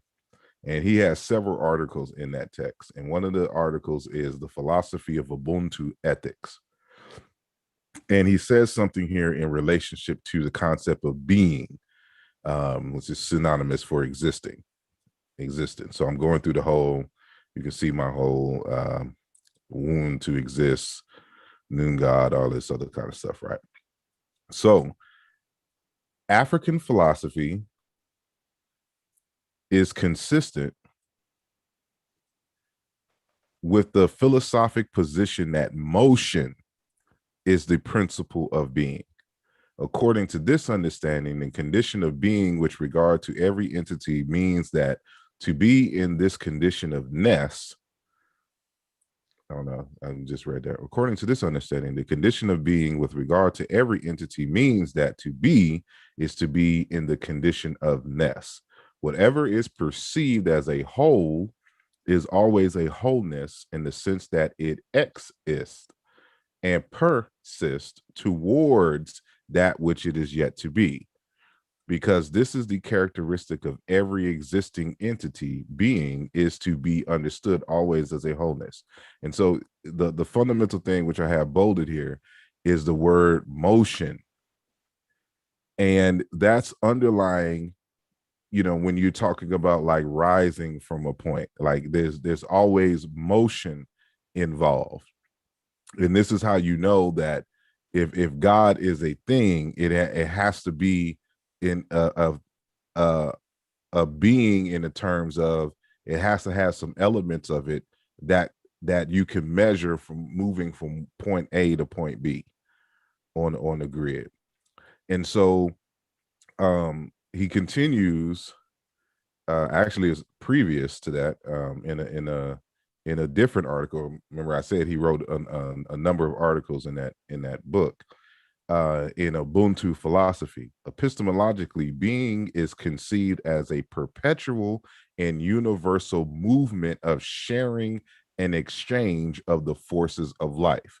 This is a kind of a preview. I'm going to cite this again in the Hokimoyo initiation lessons for those who are familiar with that. The African philosophic conception of the universe is, to borrow from Greek, panteric.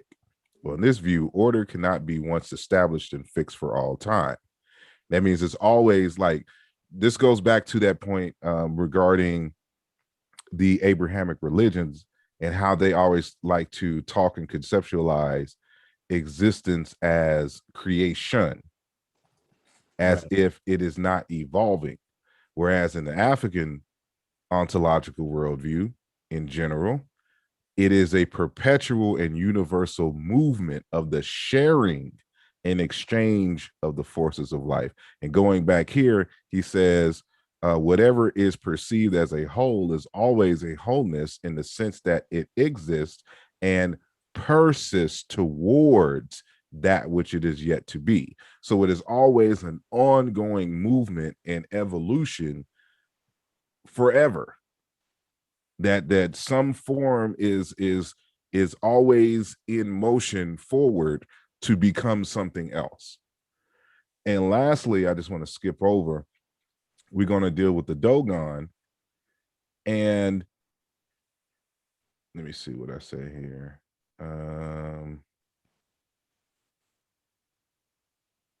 Let's see. Okay, so y'all have heard me cite this before.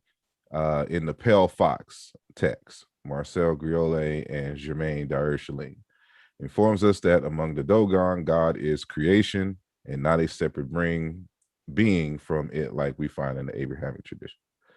So in contrast to our own society, which is almost wholly profane, the sacred being allotted a circumscribed and limited function. For the Dogon, there is no schism between the sacred and the profane. Again, I have it bolded as the universe is God, Amma's creation. Indeed is Amma. And that is in italics is naturally in the text.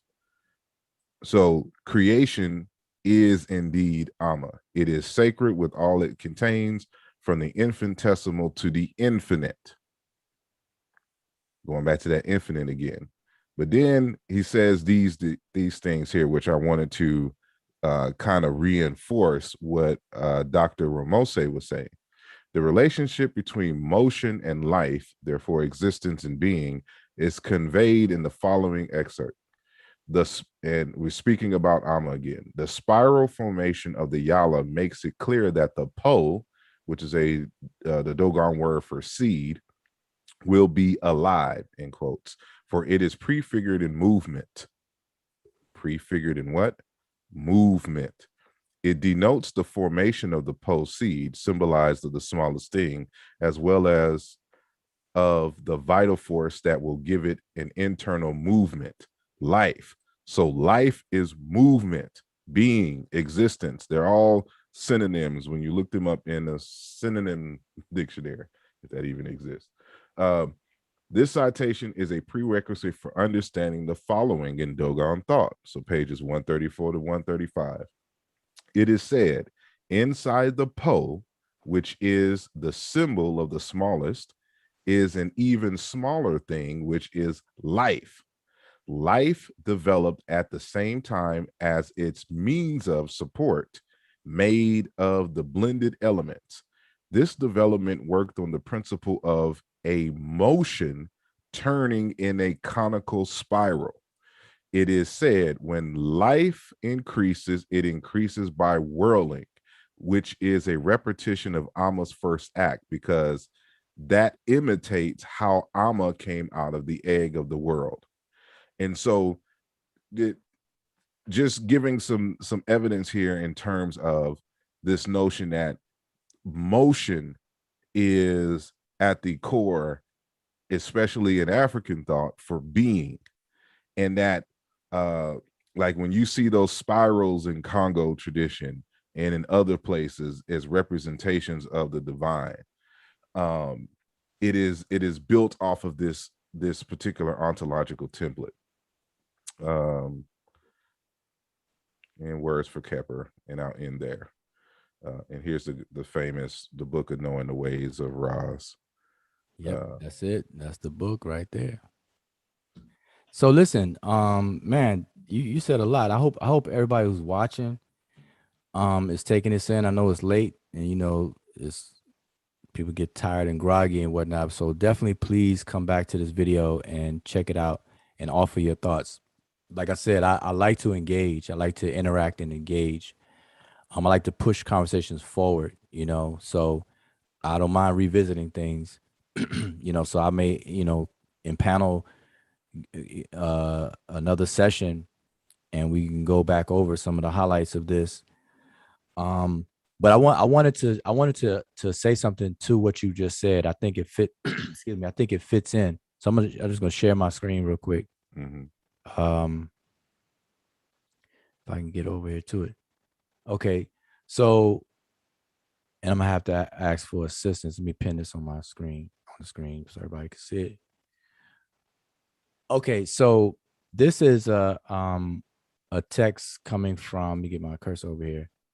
It's coming from Rune Nyord, and he's a Danish, I believe, Egyptologist, a famous Egyptologist that is doing a lot of work that in rare territory among Egyptologists, which is reinterpreting a lot of Egyptian concepts by, you know, he's definitely surveying text and all this other kind of things. But this particular work is written in Danish, and I had the help of Emiket to translate it, but it's very, very good. Like all of his work is pretty good. I recommend him. His name is Rune Nyord.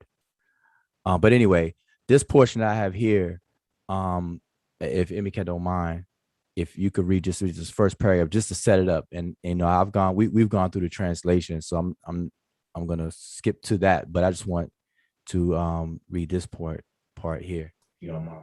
Oh, okay, yeah, no problem. So I'll just go ahead. Så mytologiske forestillinger om Karen. En af de tekstgrupper, der sjældent bliver inddraget i disse tre fremstående hypoteser, er de mytologiske henvisninger til Ka i en religiøse tekster, specielt dødslitteraturen. Dette skyldes til dels, at Kaens rolle i sådan tekster er svær at passe ind i nogen af de tre hypoteser. Men netop derfor udgør de mytologiske henvisninger også et låne udgangspunkt for at forstå kernen i det egyptiske begreb.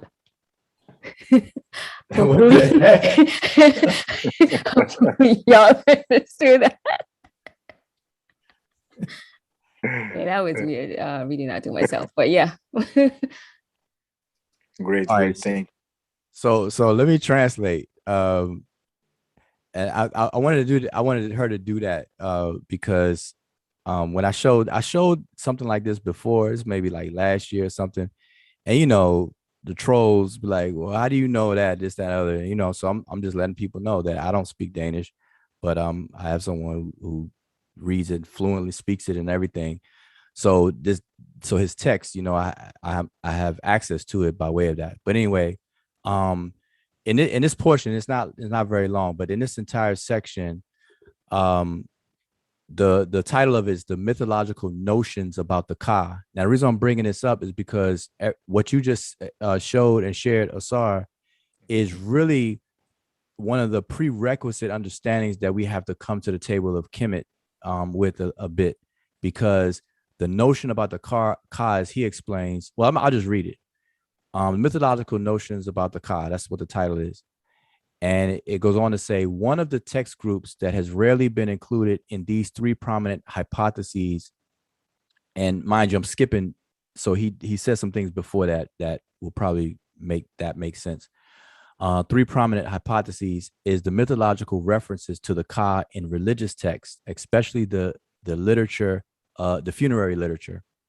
This is partly due to the fact that the Ka's role in such texts is difficult to understand and to fit into any of the three hypotheses. And just side note, the three hypotheses he's talking about are the prominent translations of Ka, meaning the double, life force, and I forget the third one. But anyway, he says, but precisely because of this, the mythological references also constitute a promising starting point for understanding the core of the Egyptian concept. And he goes on to say, overall, the Ka appears in the funerary text often as a form of creation potential from which a god can create other gods and beings. As such, its role is not as far removed from the idea of a quote unquote life force as discussed above, but it nevertheless differs in some key points. In the Egyptian mythology, the Egyptian ideas about creation and the beginnings or Genesis are closely linked to the creator god Atum, and especially the first act of creation, in which the pair deities Shu and Tefnut are created as a result of Atum's masturbation. Here, and quite often in Egyptian thought, it is important to note that creation does not take place by Atum processing a material outside of itself, but that it instead a form of separation or differentiation of potential differences, which is in Atum itself, but in latent form. Thus, Atum itself is neither male nor female in the true sense, but the gender difference that manifests itself as the difference between the male Shu and the female Tefnut is latent in Atum's own body, expressed by the difference between Atum's potentially female hand and the potentially male penis in the act of masturbation. To go on, it is in this process where the creation of other beings is seen as an actualization of latent differences that the concept of Ka comes to play a central role. Thus, the relationship between Atum, Shu, and Tefnut can be expressed as a transfer of Ka from the creator to the created. Here, Atum first appears as the primeval mound rising out of the landmass, after which he separates the first two gods. And then he quotes the text, and he says, Atum Kepri, like a high, you became high, like the Benben stone of the phoenix, house in Heliopolis you rose. You spat out Shu and you spat out Tefnut. You put your arms around them like a Ka's arm so that your Ka could be in them. And then, end quote. Then he goes on a little bit more. In the passage, Atum thus plays the role of Ka for Shu and Tefnut, which has the consequence that his Ka will be in them. In the light of the Egyptian thought on what this act of creation entails, we can conclude that the Ka here is precisely the latent potential that can become two gods, the two gods. If we were to hypothetically transfer this idea to the Ka of living people, then we would similarly have to expect that the Ka is the potential of which the living person is the actualization, and what the Ka can, and that the Ka can thus be understood as the sum of all that a human being can be or become. With a modern metaphor for, in other words, a form of spiritual genetics. And he just gives it as a metaphor. As one might expect from this interpretation, the concept of Ka is closely linked to heredity and especially to paternity. This is already evident from the relationship between Atum, Shu, and Tefnut, where Atum is in a sense the father of the two other gods. And since the creation of Shu and Tefnut is merely the first step towards the creation of the entire Egyptian pantheon, it is mentioned Atum sometimes referred to as the Ka of all the gods. Here it is tempting to rewrite Ka as ancestor, but as the quote above shows, where Atum's Ka is in Shu and Tefnut, therefore is never a complete separation between the Ka and its manifestation. So the father metaphor is not entirely comprehensive. And he goes on with, and it's very, very interesting.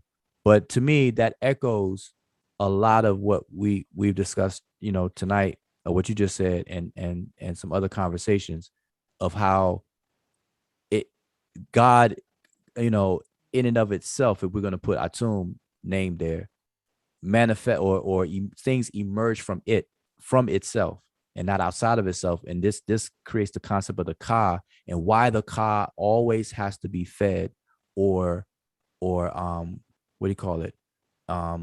Vivified. We constantly have to feed this Ka, because this Ka is a perpetual motion going forward for things to become what they are to be, etc.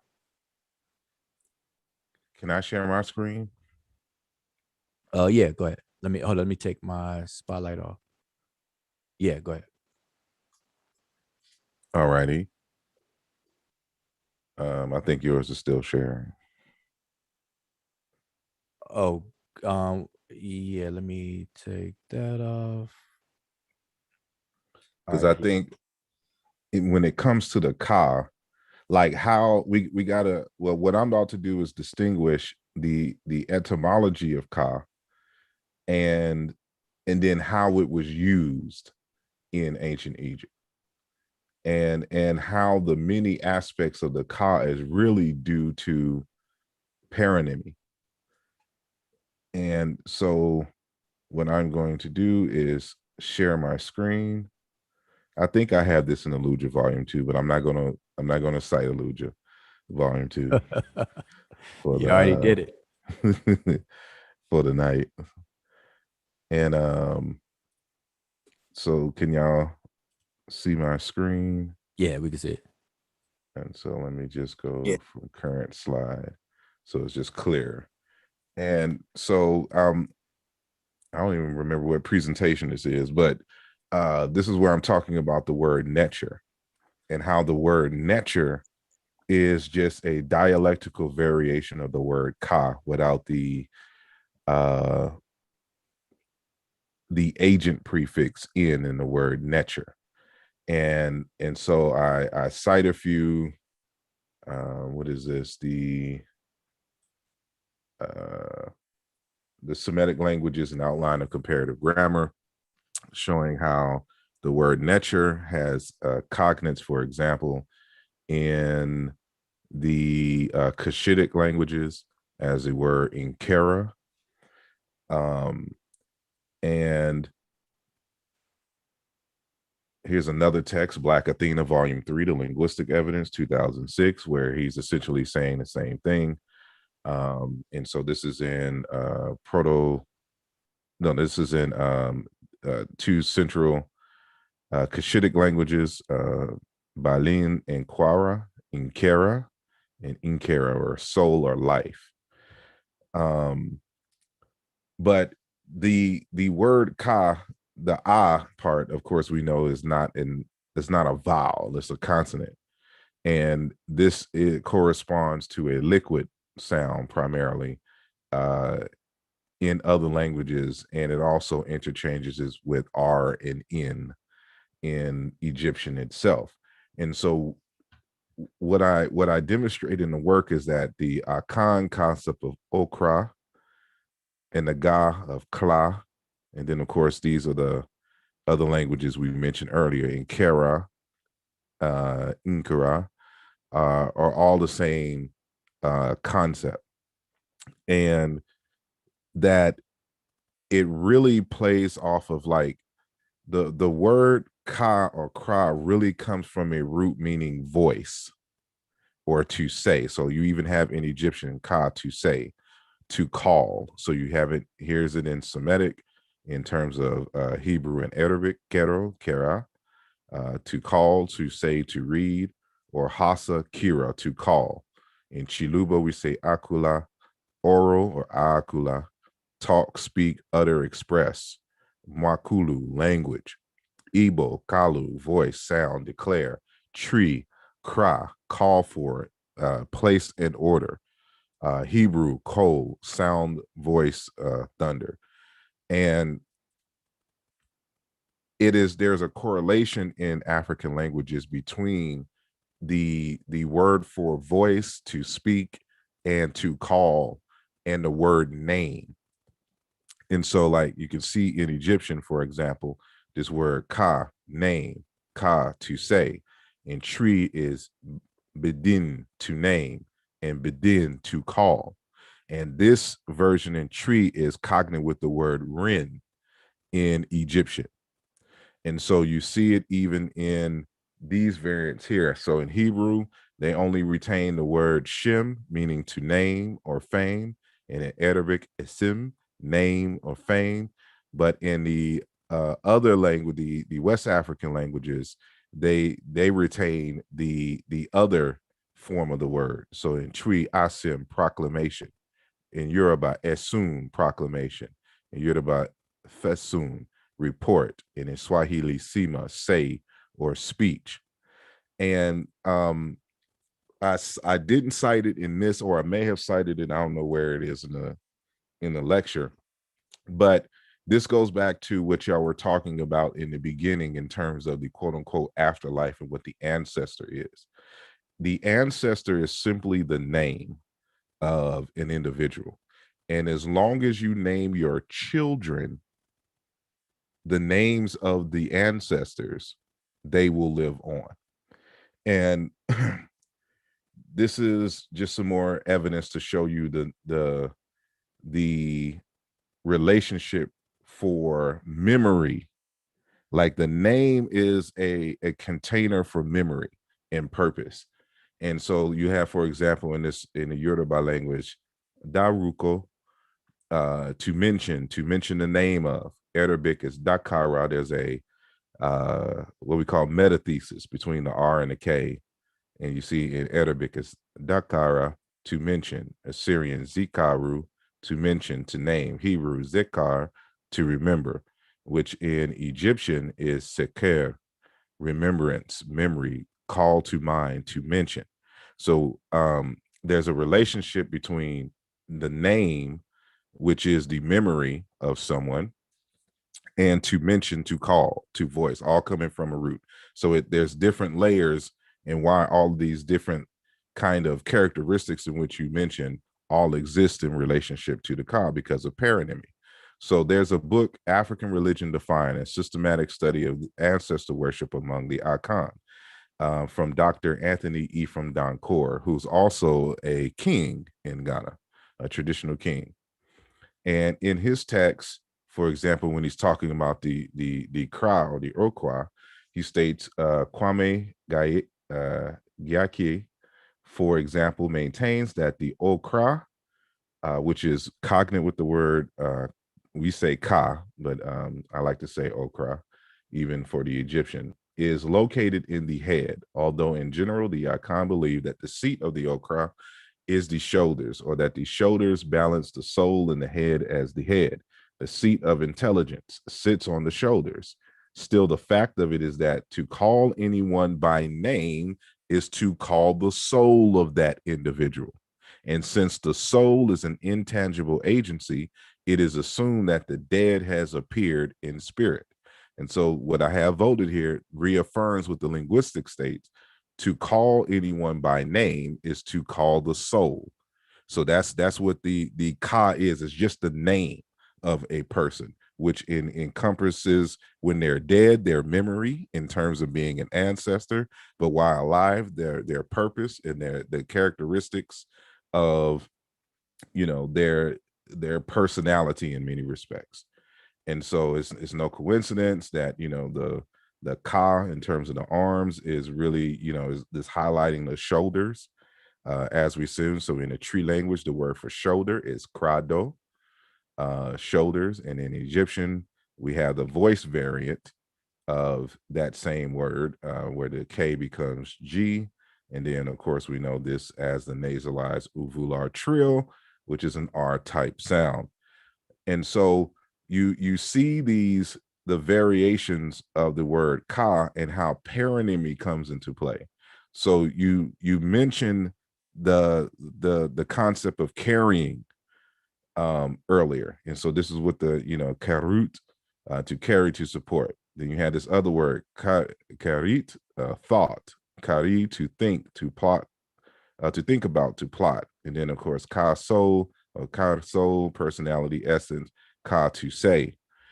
And to reinforce, Madupe Odioye states in Agdibola, in this text here, traditional religion in West Africa, we can think of Kra or Kla, and remember that's the pronunciation in the Ga language in Ghana, as consciousness, the part of a man that responds to a calling. Again, there's a hierarchy here. And so what I show is that this concept of ka, they're building off of the concept of paronymy here, words that sound similar or alike, and they're making a composite off of words and concepts that are totally separate. So we have this word here to, well, technically they all derive diachronically from the same root, meaning to propagate forward into perpetuity. And so we have ka from the concept of motion going forward, meaning to say, and then when it's nominalized, name, personality. And then when it comes to going in this semantic path, that it becomes the word for to do work, and or the ability to do work. And that's where you get the concept of power from. And so to, you know, in this form here, in this partial reduplication, it means to be powerful.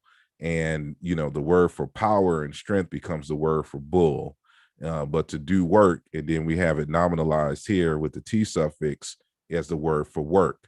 And to be powerful, and the agent, the ability to do things, is what the spirit is in the language. So all of these concepts merge conceptually due to paronymy. And so I end there.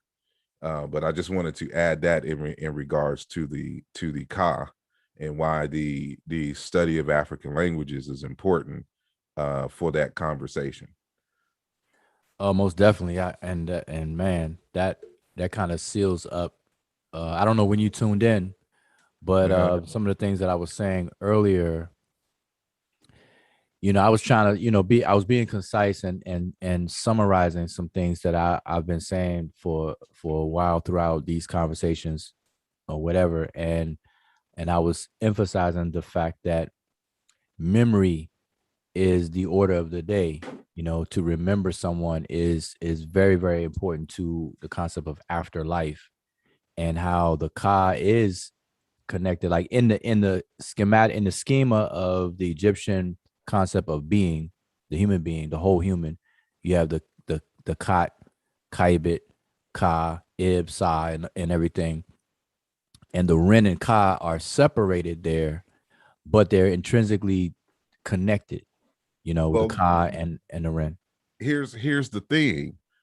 This is further evidence that different groups came together from a related ancestor and converged on the now, because the word Ka is cognate with the word Ren. Ren and Ka are the same thing. But because they're coming from two different groups and they're intermingling and marrying and synthesizing aspects of their culture, they found a way to, you know, make it work in their particular system. But Ka and Ren are the exact same word. Right. So, excuse me. That being said, the compromise is the attested stories that have come out of that. So where we see this close, intimate relationship between the two concepts, the Ka and the Ren, in terms of the afterlife, what survives after that, and then the feeding of the Ka for the, you know, Inkani Imaku, for the Ka of so and so and so and so. And the fact that the calling element is there to call out, because a lot of those invocation, the Peret Heru, that voice, that calling offering, like people are commanded. There are texts called the what else, what we call it earlier, the vitality offering. You have the appeal to the living. All of those are telling people to call out my name, you know, to call out the name of the deceased, to actually recite it out loud, and so on and so forth. And if they don't have anything to offer, just to read, to I have recite. that citation ready. Oh, you have it. So yeah, that's there. Yeah, I showed one earlier. I try to show the primary of one. Yeah, that's so. No, go ahead. Go ahead. Oh, no, I was just saying, was that the one with the Sa'ank Ranef? So that the one that causes his name to live, you know, you know, somebody has to say the name for the car off so that his name can live. You know, that kind of explains very well what you guys have just built upon right now. Exactly. That's what I was looking for. Sa'ank Renef, you know, to vivify his name. There's formula for that. You know, so I'm just saying it kind of solidifies what you're saying. Can I just share my screen one more time after you finish? Yep. On that point. Yeah. Go ahead. Now go. You can share it now. Well, I'm just saying that further solidifies the genius of and the well thought out you know, intention of these different texts that people like to call, dismiss as religious texts or whatever, but there's some deep thinking, genius stuff going on for them to even synthesize concepts through the process, paronymy and what have you, to come away with something that is so fluid. Because when you read these myths and with that behind you, I mean, you can do nothing but appreciate it. You exactly. know, go ahead. Yeah. No, well, two things that I wanted to read. So now I am going to Nesubiti of my text. So it's not Eluja Volume 2. So this is a monumental moment y'all need to record. Yeah, this is rare. But on page 266, I cite Ta Aset in her declaration of virtues from the New Kingdom. And in her text, she says, doing good is not difficult. Just speaking good is a monument. For indeed, one who does it for another is actually doing it for himself. I am a woman worthy of being praised, a woman worthy of being honored, one who set out on the way and traveled on the way of the honored ones, one who put devotion to God in her heart when she was a child and has held firm her whole life, one true of heart to the gods and goddesses, a true daughter of her father, one generous in gifts to the one who said, would that I had about anything, wholesome of character, good of disposition, great of love with everyone, straightforward with the rich and just to the poor, one who still helps the living with her precepts and the poor with her property. Now, I request of you nothing except the mere breath of your mouth, for those who are yonder live when their names are pronounced. And surely he who is doing something for others is actually doing it for himself. Indeed, it is a monument to say a good deed, and et cetera, et cetera, et cetera. But I just wanted to get to this point here, that for those who are yonder, the ones who are deceased, when they, excuse me, yeah, when, let me refocus. For those who are yonder live when their names are pronounced. And so by mentioning their names, you strengthen their you strengthen their life. You help them to live, which is why now I'm skipping down, I'm going to the collagen. And so there's a book by INQ Orchison called The Kipsigis, another name for the collagen, right? In East Africa, and who live in Kenya and in other parts around that area, even Sudan and some area in Uganda and Western Ethiopia, but they primarily are located in Kenya. So the Kipsigis, it says, when a child is born, it is given two names, one of which refers to his or her Kuranit, that is the man or woman who, when living, embody the spirit which enters into the newborn child. Now, this word Kuranit or Karnit, Karna, is name. This is cognate with the word Ka in Egyptian, in the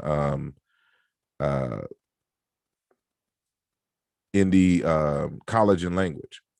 And I said, describes a person named after a departed soul. Therefore, the reincarnation name, as stated previously, by naming the child the name of a deceased relative, the collagen thus reincarnate Kuranit, the soul name, Karna, of that deceased relative, thereby perpetuating the spirit of the ancestors in subsequent generations. And then I say the online collagen dictionaries renders Kuranit as Kuranit. I don't know how you pronounce that, but reincarnation name, and notes that this term is analyzed as Kur, to call, and nay, know, recognize, to know the calling. Therefore, Kuranit means the known calling or remembrance, or to know the name, or to be aware of a deceased relative, and yada, yada, yada, yada, yada. So what I'm showing is that when we go into these African languages and customs, they for these particular concepts, they reinforce the same thing. And so you should note that this comes from the male line, and so does the okra. It's the okra is what comes through the male line. It is a generational thing, according to the Akan and the Ga of Ghana. And so it's a similar concept. It's the same name here. And so from this concept of the name coming from a word meaning to call is the same thing in Egyptian. So if we study these groups, then we'll get into a deeper understanding of these concepts. And so that's what I say is the limitation of just reading the literature by the Egyptologists who don't go into Africa and know where these concepts can be found even today. But I end there. It was great. Yeah, that's very interesting, because in the text that I was reading from, that Emiket started from, that's one of the points that was being made, is that a survey of Egyptological literature kind of keeps us handicapped, and it's the recognition of that handicap that actually starts to kind of push the conversation forward. And so that's what the author Medew is speaking of, because people get stuck on the three hypotheses. That's why he refers to it as three main hypotheses, and then he goes into doing a philological review of the religious, so-called religious texts, and so on and so forth. But I wanted to quickly share my screen real quick again, and this time I want to show. Let's see. I'm gonna share Alluja Volume 6. Nah. But no, I wanted to because you shared the quote from Ta Set, and it's two other things that kind of reinforce that, but in a slightly different way. And I have it on my screen. Make sure I pin this so people can see it spotlighted. All right, this is coming from the primary I showed earlier, but later in the text. And man, I get my cursor over here. Okay, so this is the translation, and I'm just to pay attention to the point at the top and read down these two sections. It says their portals and mansions have crumbled. This is speaking about the tomb when people set up mortuary temples and so on. Their portals and mansions have crumbled. Their Ka servants are gone. And by the way, the Ka servant or the Ka priest, if people are familiar with the Ka priest in Kemet, their role speaks to everything that we're saying. Their role was to actually pronounce the deceased name and to read and deal with the offering rituals, the offering formulas, and the recitations of the name. So this is saying their Ka servants are gone. Their tombstones are covered with soil. Their graves are forgotten. Their name is pronounced over their books, which they made while they had being, meaning they were existed or alive. Good is the memory of their makers. It is forever and all time. Be a scribe. Take it to heart that your name become as theirs. Better is a book than a graven stela, than a solid tomb enclosure. They act as chapels and tombs in the heart of him who speaks their name. Surely useful in the graveyard is a name in people's mouths.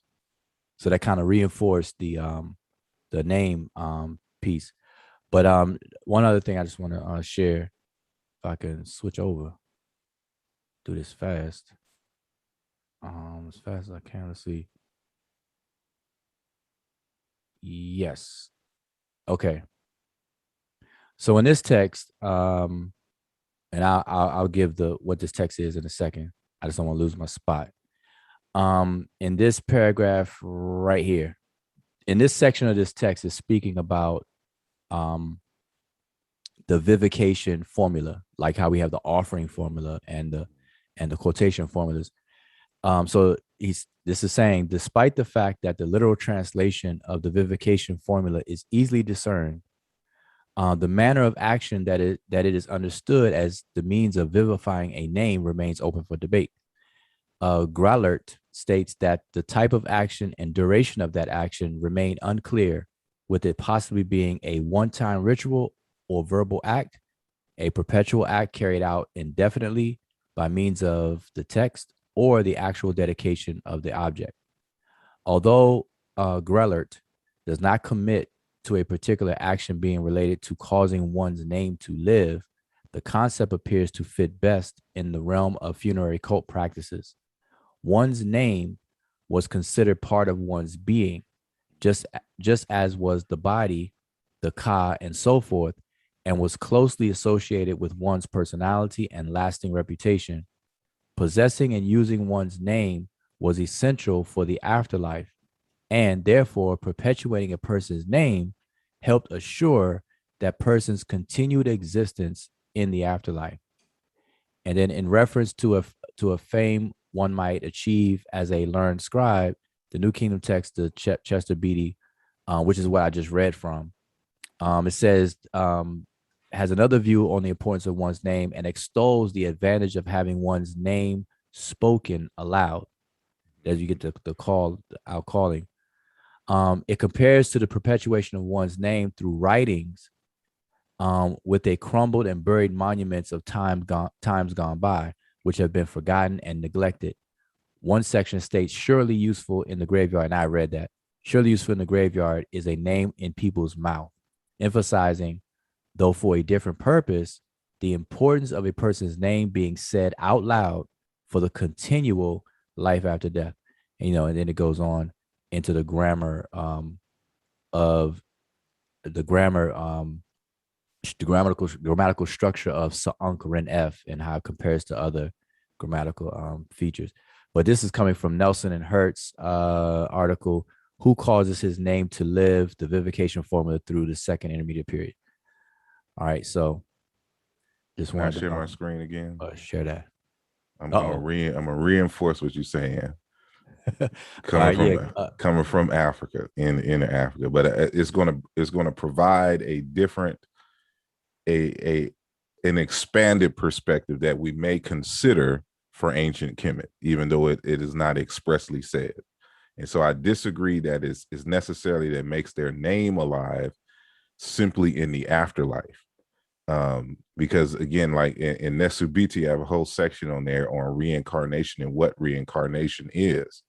And so ultimately from across Africa, it is the renaming of children by the name of the ancestor. So I'm gonna share my screen. I'm just gonna share Nesubiti and Booyah. Hopefully y'all see what is up there, right? Yeah, we see it. Okay, so I talk about in the Bantu Congo, and so I'm citing Self-Healing Power and Therapy, Old Teachings from Africa, the late Dr. Kimbwandinde Kiabunseki Fukiao, and he talks about this concept, the unique naming process, which they call Indukulu or Intumondolo, which derive from the verbs luka and tumbula, respectively, meaning to make alive one's root ancestor's name in Kikongo. And I say just like, even though it's misspelled here, like Kuranit reincarnation name. So as it regards this process of Indukulu, we are informed that, now I'm citing Fukiao, the process involves formalities, ceremonies, rituals, taboos, dance, and teachings. The bearer of such a name of Indukulu, which would be the Ka, basically, of ancient Egypt, is the Indusi, therefore the made alive by name or the root ancestor living in the community within a young body. The process itself is also seen as a technical strategy to reinforce matrilinealism among the matrilineal societies and patrilinealism among the patrilineal societies. From his childhood in Indusi, the made alive has all formal and legal relationships within the community, respect, honor, and address due to the root ancestor whose name he or she bears. And so I continue now with a text dealing with the Urhobo people of Nigeria. M.Y. Nabofa, in his article Urhi and Eschatology, provides us with some insightful commentary as it regards the Urhobo concept of Urhi, the guardian spirit, which is cognate with the Ori in the Yoruba tradition. And so he states, however, it has been said that it is the qualities of the departed ancestors that reincarnate.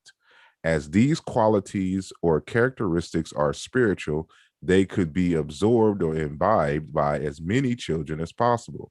Hence, when more than one child absorbed the quality of an ancestor's, it could be rightly said that the ancestor has actually reincarnated in several people.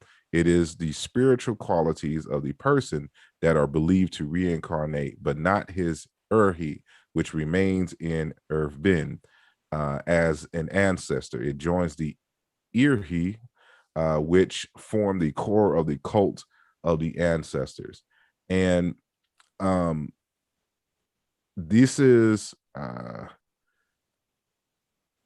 again the whole concept of like with the name encapsulates a particular purpose or meaning, but then when you rename your children after the root ancestors or the ancestors who possess that name, you also give them the quality. So the actual name in essence becomes expanded in terms of its meaning because of the characteristics of the person the persons who carried that name. It's almost like if we think about like the Black Panther series and how he absorbs all the knowledge and the wisdom of all the other Black Panthers that came before him, right? That he's incarnated with, and so you do that with the name as well. So when we put all this together, it's a system of it reduces the spookism in terms of what the soul is. And so that was the main part of that that section of the Nesubiti, to talk about what the soul is. The soul is just your name, but it's your name in terms that encapsulates the meanings of the name, and then of course the ancestors who had the name before them. So when you are born and you are given that name, you then become the embodiment of the characteristics of the people who held that name. And so this is why it's important to keep the name of your ancestors alive. And the best way to forever make your ancestors to live is to name your children after them. And then every single time someone says the name lives. The spirit lives behind it. Mm-hmm. No problem there. And in Kemet, we see living examples where which is why Egyptologists have to name the kings Thutmose the first, Thutmose the second, Thutmose the third, Thutmose the fourth, Ramses the first, Ramses, and so on. And things like that. So is there, I mean, overall, but I think, like I said, a prerequisite to even appreciating everything that we're saying starts with some very basic fundamental paradigm shift that has to occur and I mentioned this earlier, the people's view of the whole human. And like today, we don't see human beings in this as a composite of several entities that each of these entities have a purpose and function, and absent of that, this, what we're talking about, will definitely be underappreciated, dismissed, and even just not even picked up on. And I just can't emphasize that more, because everything that you read, it requires us to have a real understanding of these components of what makes a human in the eyes of the psyche of these people, these cultures that we're talking about. And unfortunately, I think the pressure of the Abrahamic systems kind of blocks that in a lot of these conversations, because everybody's, lens is coming from that, spirit and soul. Because today, as you know, spirit and soul is used synonymous. Like they interchange those words. And then when you try to break it down, you got people who's talking about power, some people talking about energy, but then don't know that energy is a quality or attribute of matter, and they think spirit is not material. So it's a lot to unpack. It's a lot to unpack with all of this, and you can't be lazy with it. You definitely can't microwave this, because to compare like those citations you gave, you have to compare. You still have to make sense of it and see the overall common theme of what's being said, and that takes a paradigm shift to do that. Otherwise, people are gonna be thinking, what, Just because I name my child after me, what? That's me. That's they're me, huh? you know. Um. So. I'm just saying. Hopefully, people listen now. I've been neglecting the chat. Apologize for that. So, if anybody in chat They listen, all went to sleep. the link, huh? You said they all went to sleep. But the link is pinned to the top. I don't know if people notice it. It's at the top. So if you wanted to come in here, I do want to kind of close it out. It's 2:30 in the morning. I have 15 minutes left. Then I got to get to studying. I got Yeah, assignments due. I'm just gonna Some see papers to grade. if anybody want to click the link right now, we'll stick around for I guess another 15. Other than that, we could probably close it out because all we're gonna end up doing is Like, let me share my screen again. Yeah, I was about to say we about to just reinforce on top of reinforcements because as you sharing that, there's recent texts that I viewed and stuff in terms of ancient Egyptian text that just kind of speaks to all of that, all of this that we're saying. The container idea.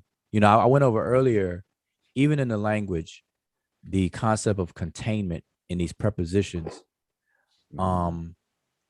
The M of like the preposition M, the owl, how a person is contained within a function and not the function itself, and things like that. The fact that they talk about abstract, intangible things by way of tangible things, like wind. You can't draw wind because it's visually invisible, but to draw it visually, you have to draw something that wind either affects or something like that. And that idea of bringing the abstract to be explainable with things that are tangible is something that's a little bit foreign to people now, and they have a hard time grasping even that part of things. And so, having this kind of conversation, man, it's like this is not light stuff here. But even to add on to that, this goes into why. Well, first let me say this. This is why it's important to emphasize why you can't microwave these studies, and why sometimes it's hard to have conversations with individuals who don't have a wide grasp of studies of not only ancient Egypt itself, but Africa in general, but want to make definitive commentary concerning ancient Egypt and its concepts and who they related to and whatnot. And it's stuff like this, and why I say that, continuing that conversation that we was having on the other program in terms of the culture being the only way that you can really define a people, and how when you do a serious analysis of ancient Egypt, that it clusters primarily with the African groups in West, Central, and East Africa. And this concept here is just one of those reinforcements. You don't see this in the Middle East amongst those particular people. You can't find not only the concept, but the same words being used as in ancient Kemet. So we know that these concepts were present amongst the proto-language speakers, because they all inherited not only the words, but also the paradigm and the philosophy that was attached to the words. And so, when you want to talk about the spiritual concepts of ancient Kemet, I can't go to the Middle East. I can't go to Europe and find these commonalities, these exactitudes. I can't find that expansive knowledge. That's why, the hypotheses are numerous amongst Egyptologists, because they're trying to relate ancient Kemet to the cultures in the Middle East and in Europe, and neglect the cultures that are in inner Africa. And they do it at their own peril. But once you start seeing these types of connections here in Kenya and in Congo and in Ghana, for example, you know that these are related people, and that there's no way that you can talk about the Egyptians being a quote unquote Mediterranean society when the heart and crux of who they are comes from Central and Inner Africa, which is why I cited the Bible in that conversation. Not to say that it is a book of history, but that they at least know, and with all their fiction, whatever in their text, they know where Egypt is and they know who the Egyptians are. And even in their hatred for Egypt, they clearly state and understood exactly where the Egyptians come from. They didn't even say in the Delta area. Right. You And know, that's what I mean. Go ahead. Oh, go ahead. No, I'm saying, and I during that conversation, hopefully I made it clear that when we do hear scholars say that Egypt is a Mediterranean culture, what they actually mean. It doesn't mean what people try to use it. And I don't like when people weaponize things that may be mischaracterized, and it goes back to like comprehension, because what's implicit in the word reading, like did you read something, is not just to put your eyes on it and stare at characters up and down a page, but it's the comprehension that really matters. And so even when scholars say that Phoenicia and everything that's hugged around the Mediterranean Sea are Mediterranean cultures, they don't mean the culture itself is the character of the culture is anything but what it is, and I just didn't like that. And I wanted to clarify. Hopefully I did clarify that night about that, because Egypt, like you said, clusters with inner Africa, West Central Africa, way more nice and snuggly than anything somebody can imagine in the so-called Middle East region. So I hopefully that was straightened out. But I'm trying to see, did anybody come in here? I'm trying to see if we got anybody coming on the panel. No? Chris Withers. Yes, St. Chris just got here. All right, Chris, what you got for us? What you got?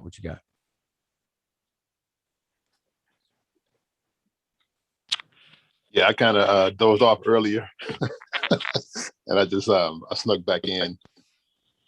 Yeah, I'm just listening, man. This Man, it's kind of late for me. We gave the secrets to the universe, boy. We done told you how you can have $1 billion in your bank account tomorrow.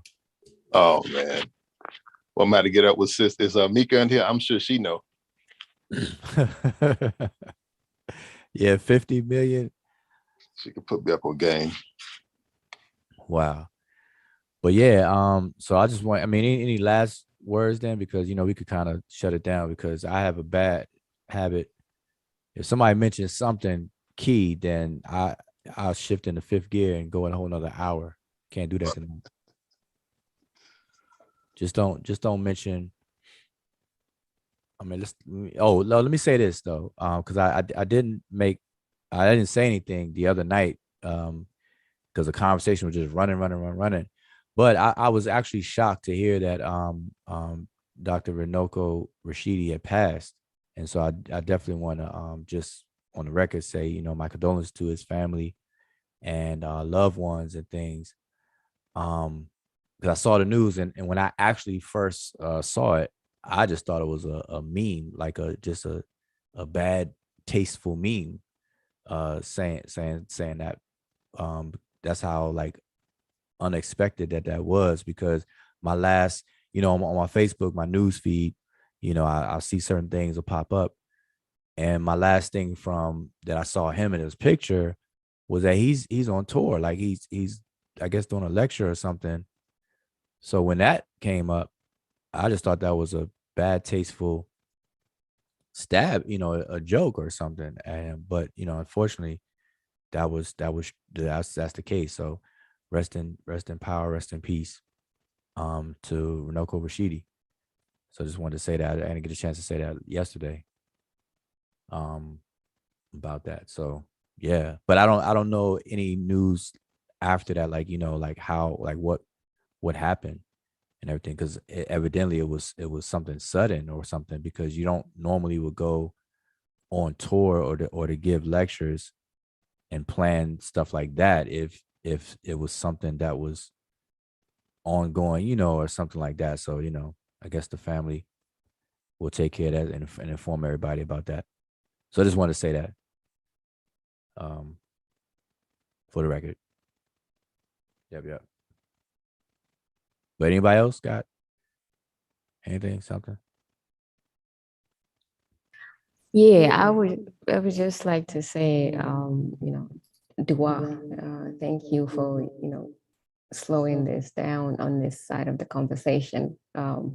Because those, I think you did 2 sessions or something like that, and it was just people just trying to speed through like simple stuff, and when you slow it down to a point where, like where some kind of sense, trying to make you get a little headway to where, okay, we're starting to make some sense here, then it's like, people just be like, okay, you either deny something or you don't want to conversate, or you just be like, let's jump from that to go to the other. But I really appreciate how you guys kind of went through this conversation and kind of made sense of, all that stuff that people have a misunderstanding of. And it just shows that most people don't really want to actually go beyond the veil and see what is there, so that they can actually have an informed opinion, or something. It's like people just want to talk just for the sake of talking, as opposed to seeking out something. Like, I don't know, for me it's exciting to actually find out things, and I think that's what people should gravitate towards, like, and seeking out to find what is behind different things, that way you understand something better. Then you can be like, if you're going to be an atheist, like, if I wanted to be an atheist, I'd be like, I want to know what I'm denying. Like, you can't just be denying anything. So I found that very odd that that somebody would want to deny something, but once you sit them down and for them to figure out what is it that you're trying to deny, then they're kind of scared of figuring out what they deny. Like, that's just weird to me. But I kind of, I appreciate how you guys slowed it down. And I would actually say for the atheists that like being against something, once you figure out that there's a part of or there's another part of the world where what you have a problem with is not a problem, like, it makes sense to actually want to be part of that world, as opposed to be like trying to deny that other worlds. I feel sometimes it's like people just want to just deny for the sake of denying, not even like like they're really denying it for from an informed opinion, or like, I really don't like this. It's just that I just like not to like things, basically. What's the prefix for love? Like Philly. So what's the love of dislike? The Phil, you know, the love of denying, the love of just not liking something. Yeah. Yeah. So yeah, that's kind of weird. But yeah, anything else? Anything else?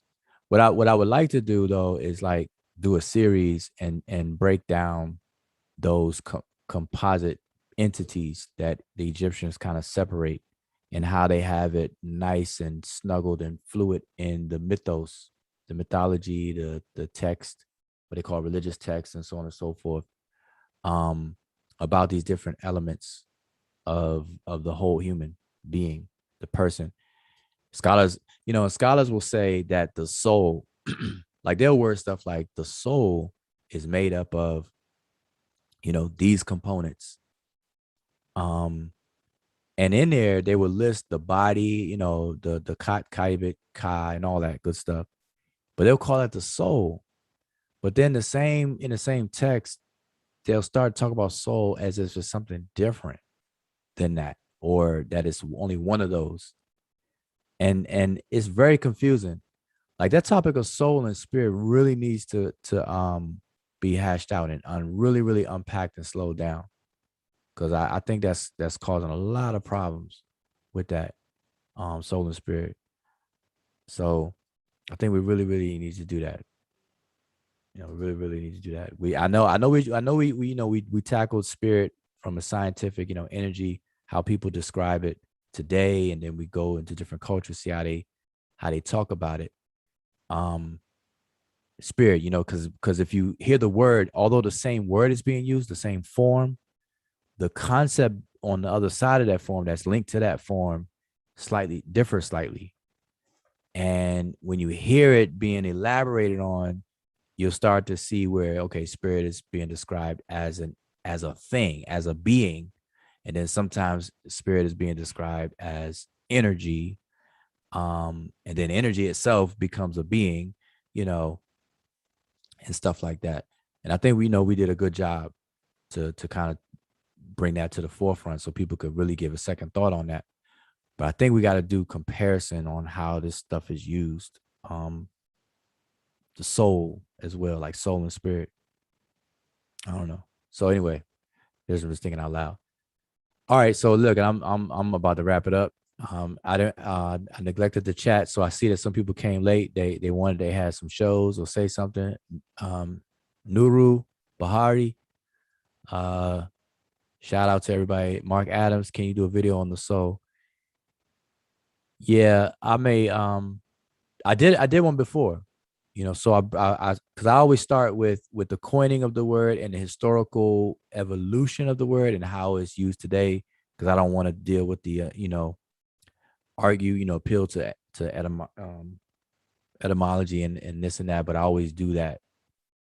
I've done it before, but I don't mind revisiting it. But I'm saying in a way now, to further advance it is to compare these now, compare more of the things.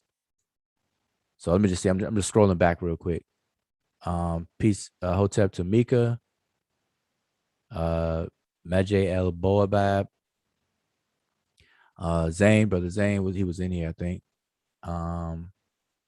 Jeremy, who else? Akhenaten, Imhotep. Who else? Conscientiously aspiring. Who else? See, I'm telling you, I'm an interactive person. I don't know why you all don't click the link. None of us have our camera on or anything. I mean, so it can't be that. We just want some interactive, some commentary or whatever. All right. So think about that next time. Let's see. Anybody else? No. All right. So I'm not gonna do a long goodbye. So listen, it's 2 a.m. Hope everybody stays safe. And by being safe, I mean, listen, we're still in a pandemic. This Delta variant, I don't care if you anti-vax or pro-vax, I advocate and I recommend very strongly that whatever decision you make, just make sure it's an informed decision, and you'll fall on the right side of whatever.